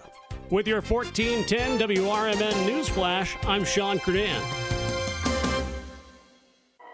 Spring is here, and Kohl's has everything you need to celebrate it in style. Find fresh looks the whole family will love for all your events and get-togethers this season. Plus, save an extra 15% on some of your favorites and earn Kohl's cash. There's so much to love about spring, and big savings on great styles is one of them. Find them now at Kohl's and Kohl's.com. Select styles. Offer ends April 19th. Kohl's cash and coupons do not apply to Sephora at Kohl's. Exclusions apply. See store or Kohl's.com for details. What was that? That is business phone bliss with the Ooma Cloud Phone System. It handles all our voice, video, and messaging needs. You sound very... Calm? I am. Ooma has everything I need to handle the busy holiday season, like virtual receptionist, call routing, and video conferencing. And it starts at just $19.95 per month per user, plus taxes and fees. Ooma. Nice. Find your business comm at ooma.com/radio. Let me tell you a story about Bill. Bill was a normal guy in his 50s. He had back surgery about 2 years ago. Bill was in a lot of pain. He dealt with his pain by taking the Percocets his doctor prescribed for him. Bill took more and more and more of them to help with the pain, until one day the prescriptions weren't enough to get rid of Bill's pain. Then one day Bill found someone to help him get rid of the pain with illegal drugs he didn't need a prescription for. Fast forward to today. Bill lost his job and his family. The only thing he does have is his drug dealer. If you know Bill's story and you don't want to end up like Bill, call the Detox and Treatment Helpline right now to get away and get treatment. 800-694-1127. 800-694-1127. 800-694-1127. Call right now. Help is standing by. 800-694-1127. This is Sarah Silver with your Fox Valley forecast. Today, partly sunny with a high near 61, temperatures falling to around 58 in the afternoon. Windy with gusts up to 40 miles per hour. Tonight, a slight chance of rain showers after 11 p.m., partly cloudy with a low around 38. Currently, it is 53 and overcast. I'm Sarah Silver on the Talk of the Town, WRMN. Working as a dedicated Fidelity advisor, I always ask, what's important to you? I'll look at those priorities and goals alongside your full financial picture to build a comprehensive plan designed to help grow and protect your wealth. With proactive portfolio insights and an eye on taxes, I'm here to help you make the most of your money. I'm Laura Maxwell, and I'm a dedicated Fidelity advisor. Learn more at fidelity.com/wealth. Investment minimums apply. Fidelity Brokerage Services, LLC, member NYSE, SIPC. Whether you're still waking up or still awake from last night, we got you. It's the WRMN Morning Show.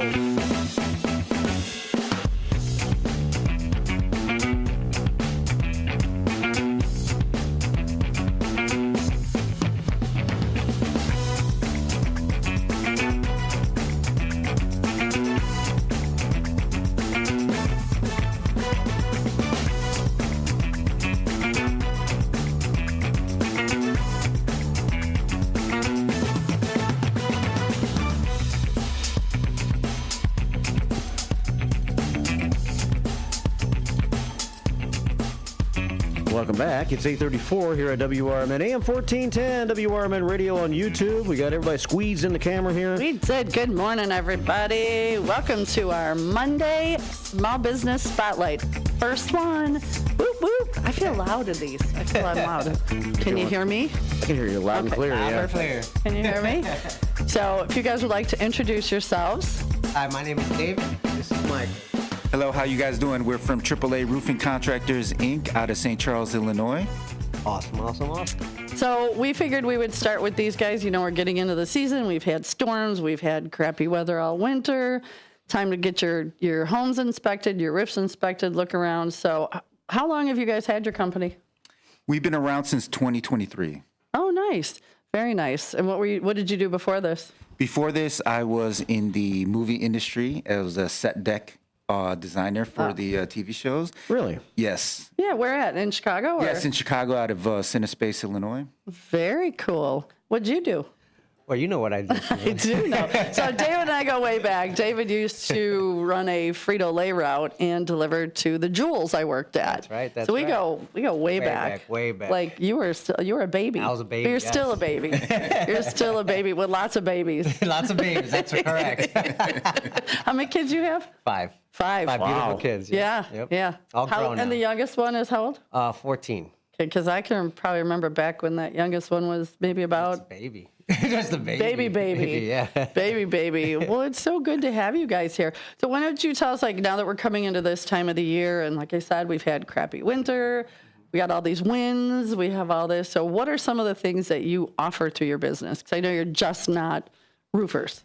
Yes, we offer a multitude of services, from siding, windows, gutters and downspouts, to the roofing as well. We work with insurance companies as well. So definitely educating the public. If your car was damaged during a storm or an accident, you would definitely contact your insurance company. Same thing with the home. A lot of people wait until it's too late.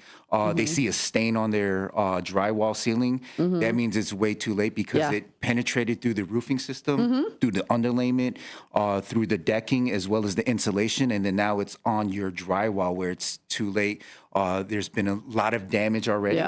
So we definitely encourage homeowners to have a yearly inspection. A yearly inspection. Yes. And now you guys go out and you'll do yearly inspections? Yes, we utilize AI drone technology. We can very cool. fly around the roof, and it measures every single shingle, the granular loss as well. We do thermal imaging to make sure that your decking and your insulation is not compromised. So we can see all of that without going into your attic and ripping off your roof. So many years ago, my ex-husband and I had a roofing company, and you guys are way high tech. We didn't have none of that. We'd go up with chalk. Yeah. Circle. I'm sure they still do that as well. Yeah. So do you strictly do asphalt shingles? Do you do cedar? Do you do shake work? Do you do hot tar? We do metal. We do cedar. You do the hot tar? Yes. Yep. Wow. Anything from TPO, commercial flat roof. to residential, yes. Wow. That's unusual to get companies that do both for insurance reasons because what it costs you to do it. That's great. So there's not a lot you don't do. Pretty much. Nice. Very nice. And you guys said you have a warehouse in St. Charles, but you're moving? That's correct. Nice. Where are you moving to? East Dundee. East Dundee. May 17th, there is a small business expo in Hampshire. Okay. I'll get you the phone number. That'd be Might be awesome. something to definitely join us for the day. Yes. Yeah. So what's when do you find the most, obviously, without going like tornado and craziness, like what is some of the main stuff you look for when you're out inspecting a roof? Yes, we always look for the collateral damage, right? We need to tell the story. So we walk around the house, the perimeter. We do not just inspect your roof. We actually inspect the whole home. We do a 27-point inspection. We go around, look at the soffits, the fascia, as well as the gutters and downspouts, any vents or anything like that. Fencing, barbecue grills, they all tell the story, right? From your AC units. So we paint the picture to the insurance companies, let them know, this is not just exclusively just the roof. It's actually the whole home. Oh, wow. That's really interesting. Yeah. So with the drone technology that you guys have now, how long have you had that? That hasn't been very long, has it? Yes, we have that for about a year. We've been using that, and it's an incredible technology. It goes in there, in the air, and it literally finds all the damage. After that's completed, we go up on the roof physically to confirm the damage. We also use moisture meters and things like that to confirm what the thermal imaging is telling us as well. So how do you, a moisture meter, that's interesting. What does it look like, or how does it work? It's a little... detects moisture. It literally Not is... trying to be obvious. It's a little box. You put it on the roof, and it actually penetrates using kind of sonar technology, detecting if it is wet or compromised on the roof. Does that allow you to be able to do inspections? I mean, this is going to sound like you're doing it, just cranking them out. But I mean, the fact that you have like drone technology, doesn't that allow you to be able to do inspections faster? Yes, and a lot safer as well, especially if it's a very tall, steep roof. We want to make sure our guys are safe. And then it's also a third party recognizing there's damage, not only us as a certified roofer, but we also have the AI technology confirming basically what we are saying as well.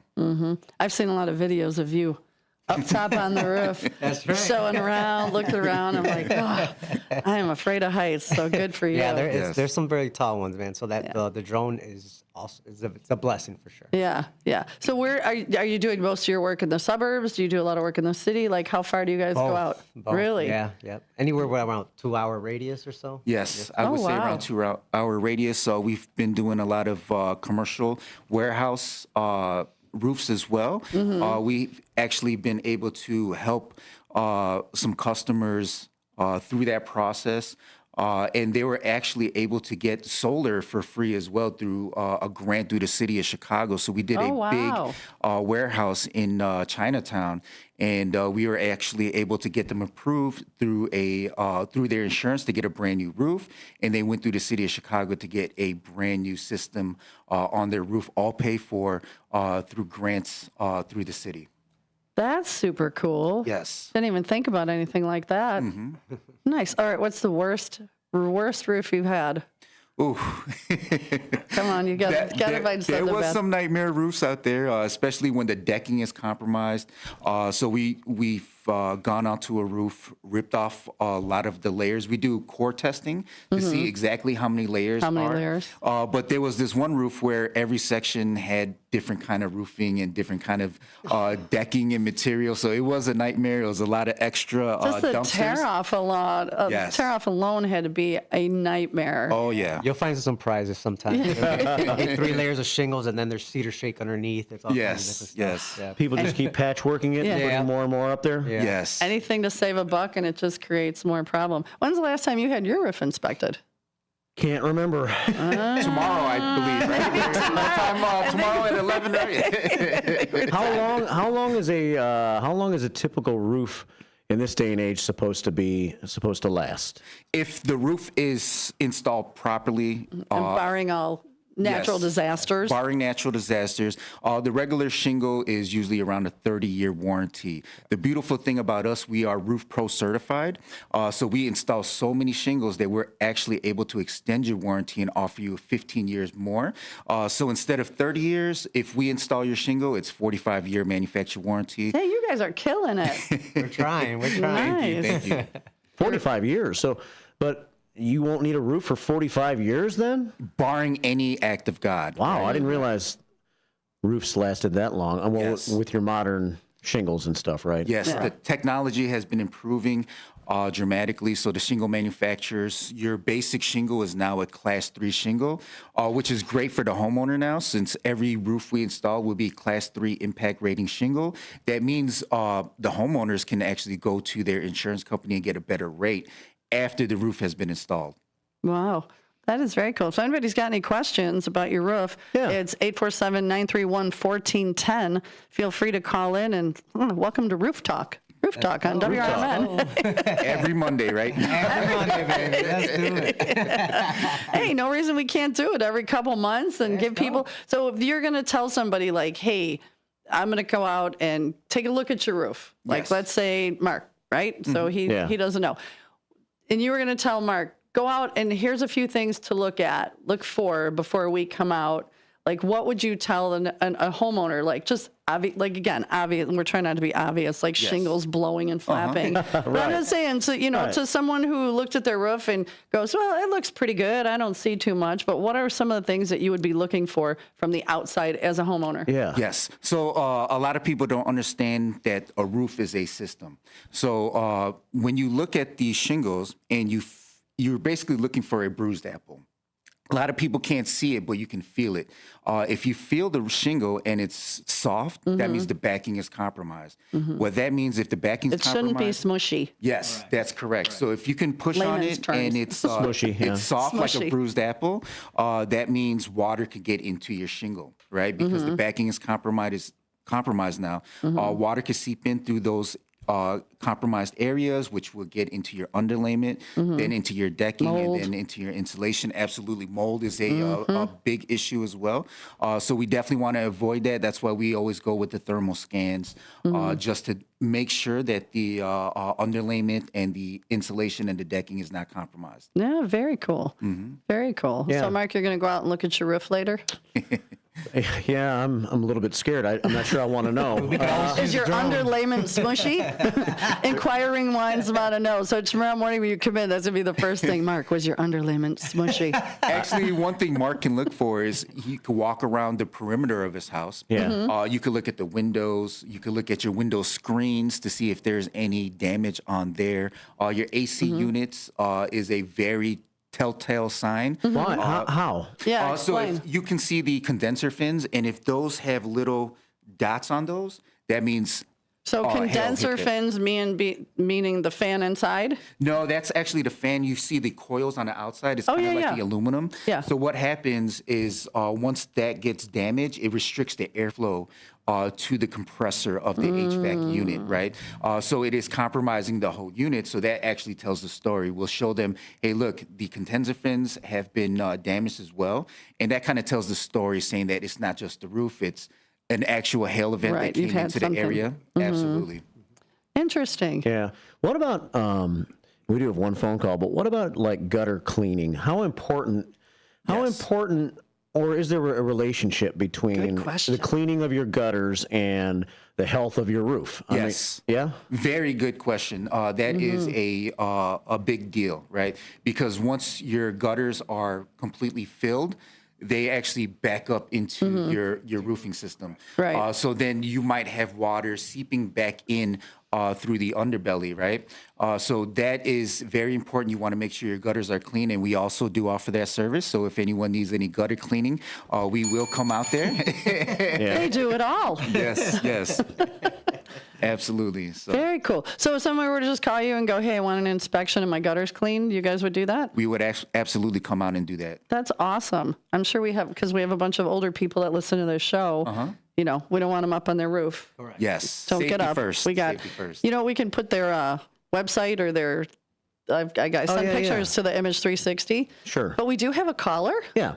Roof Talk. Welcome to Roof Talk. Roof Talk, 847-931-1410.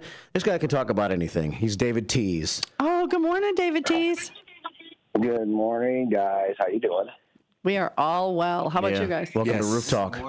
Hello. Yeah, roof talk. Yeah. I like that. First of all, Mark, if you're going to go up on your roof and inspect your roof, I'm getting a six-pack of beer. And let us know. We'll all come watch. You're going to have to toss a couple of those beers up there. First thing is, I'm in construction too, and I had my my roof was replaced by myself. It was time to do it, but I used to have aluminum siding, and we had a hailstorm, and hail blows in directions too. And I had all these like pings all over my hail, and my insurance company covered it all. The guys came in and redid the whole entire house on the siding. Awesome. And that's something I don't think people really realize out there too. On hailstorms, and you got the wind coming out of a different direction, pounding up against your aluminum siding. Yeah, you're covered underneath that with the insurance. Yes, you are absolutely correct. The hail damage to your siding, your window capping, your gutters and downspouts. We've had fencing, decking, barbecue grills. If that all gets damaged, right? Patio furniture, that is all covered under insurance. And people do not realize that we need to educate the public. And thank you for bringing a spotlight on the siding because like aluminum siding, most of the times they do not make it anymore. So if you do have those pings on the siding, what we will do is basically give them the codes, laws, and regulations and manufacturer guidelines saying that we can't mix and match different siding. So if they don't make it anymore, looks like we're going to replace it. So that is a beautiful So then thing. you could, if you get the approval, you can change the siding on the whole house. Yes, absolutely. Nice. Absolutely. Very cool. Yeah. And you get new gutters and siding because it's got to match because the gutter gets pinged up too. And then you look like you have a brand new house. Yes. Exactly. Yeah. Very nice. Another question is: does the insurance companies cover if a raccoon gets on your roof and? You know, because they're known to get on your roof. And they got to lay their babies somewhere. A hole in your roof, you know. Yes. Raccoons go on the roof? I didn't know that. Yeah, they'll get up underneath. They like to have their babies up there. So do squirrels. Yes. What about Yes. squirrels? Yes, so that is a vermin exclusion. So if you file a claim for the vermin, then that would be a separate claim. Unfortunately, you can't have a hailstorm and a raccoon. Those are separate claims, right? So Marky B and the Copper Creepers and the Vermin Exclusion. There's a band name right there. Who are you going to see this weekend? Vermin Exclusion. Yeah. I'm there. Seriously. My brain went right there. I'm like, well, so Marky B has what year is your car? 1973 Dodge Sportsman. 73. It's a copper. We call it the Copper Creeper. And so the Copper Creeper is going to see the Vermin Exclusion. Ooh, I like that. It's going to be a party up in here. To give you I have one picture handy of the visual. There's the front of the night. Okay. Oh, nice. Oh, she fancy. Oh, wow. She got shag carpet inside. She a shaggin' wagon. Shaggin' wagon, baby. I like it. I need to borrow that this weekend. Ooh, somebody got big plans. It's great for a lot of different feature functions. It's for the Easter Bunny, guys. Come on. Oh, that's right. It is Easter this weekend. Behave. Oh, my goodness. That's so cool.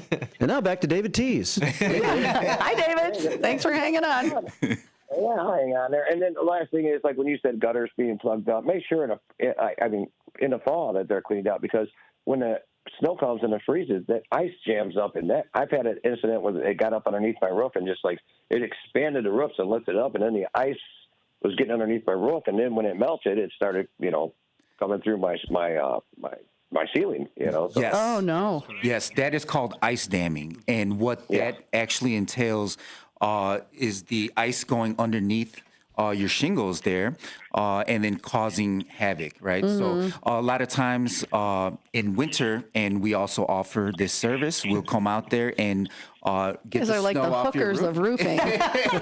Sorry, but go ahead. Whatever you I need. digress.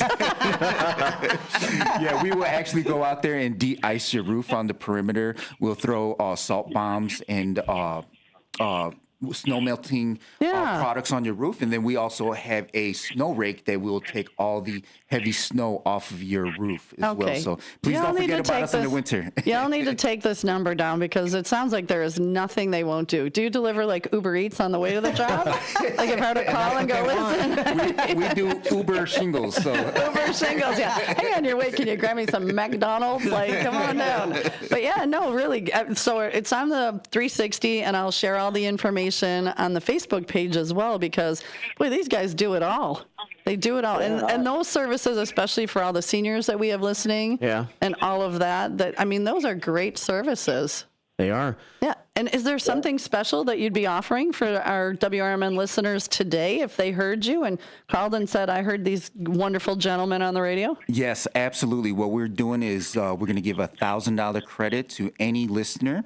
That will be off a full roof replacement. We will also give a 10% discount to any listener as well for any projects or repairs. Oh my gosh, you guys, did you hear that? Pay attention. It's $1,000 off a brand new roof install, right? And I just want to say it correctly. And then 10% off of any other service. So if you call them and you say, I heard about you guys on WRMN, you're going to get a deal. Yes. So make sure that that's what you do. And get your stuff inspected, check your gutters, check everything. You guys are great. I didn't even realize all the other services you guys offered. That just made it even better. We appreciate you. Yeah, well, no, I'm so glad you guys made it in. Oh, look at that. Yeah. There's some roof work going on right there on our YouTube page. There you go. Well, thanks, David. Tease, anything else, buddy? Oh, he's already gone. Oh, he just hung up without saying goodbye? You're not going to let me talk? I'm out of here. 8:54 here at WRMN. Can you guys say hi to Brendan? Hey, Brendan, how's it going? There we go. Thanks for saying hi to Brendan. So my question, anytime a company is called like AAA, was that name chosen so you could be first in the phone book back when they had phone books? You're right, absolutely. Even if you Google, I shouldn't say it because my phone will start listening, but I think even when you Google, it'll probably come up right away. That is correct. Yes. Nice. And we're also AAA+ rated, so. I saw that. I was like, hey, I love it. I think people might be a little scared, like, to call for an inspection to a roofing company because they fear that the roofing company would come and no matter what the shape of your roof is, say, yeah, you need a new roof. And the inspection's almost like a gimmick to get you out there. What can you say to the people about like being honest and saying, no, your roof's fine? Absolutely. You are 100% correct. A lot of those guys come from out of town, right? Those are storm chasers. Yes. Absolutely. So we are Do local. not trust a storm chaser. Any guy come knock on your door right after a storm, don't open your door. Don't answer. Don't even look out the peephole. Yes. They're not legit. Yes. Right. So we are local. We will be there. A lot of times when the out-of-towners come and they leave, that's when your warranty leaves, right? So we make sure that we're there. We don't want to waste anybody's time. So if we go there and look at the home and we do an inspection, if we believe that your house is good to go and there is no damage whatsoever, you guys will have peace of mind knowing that we did our full inspection and you passed and you are safe. If there is damage, what we'll do is we'll counsel the client and let them know, hey, look, our drone as well as our physical inspection detects a lot of damage here. And we believe that the insurance will pay for your roof. Or if there is not enough damage and it's just old wear and tear, we'll let them know, hey, this might not pass insurance, but we will give you a retail quote. We offer financing as well, 0% for 12 months for any new customer. Another good deal. Good deal. Yes. So we don't want to waste our time. We don't want to waste the insurance time. We don't want to get a bad name as well. So insurance companies will come out to the property, inspect it, and if there's no damage,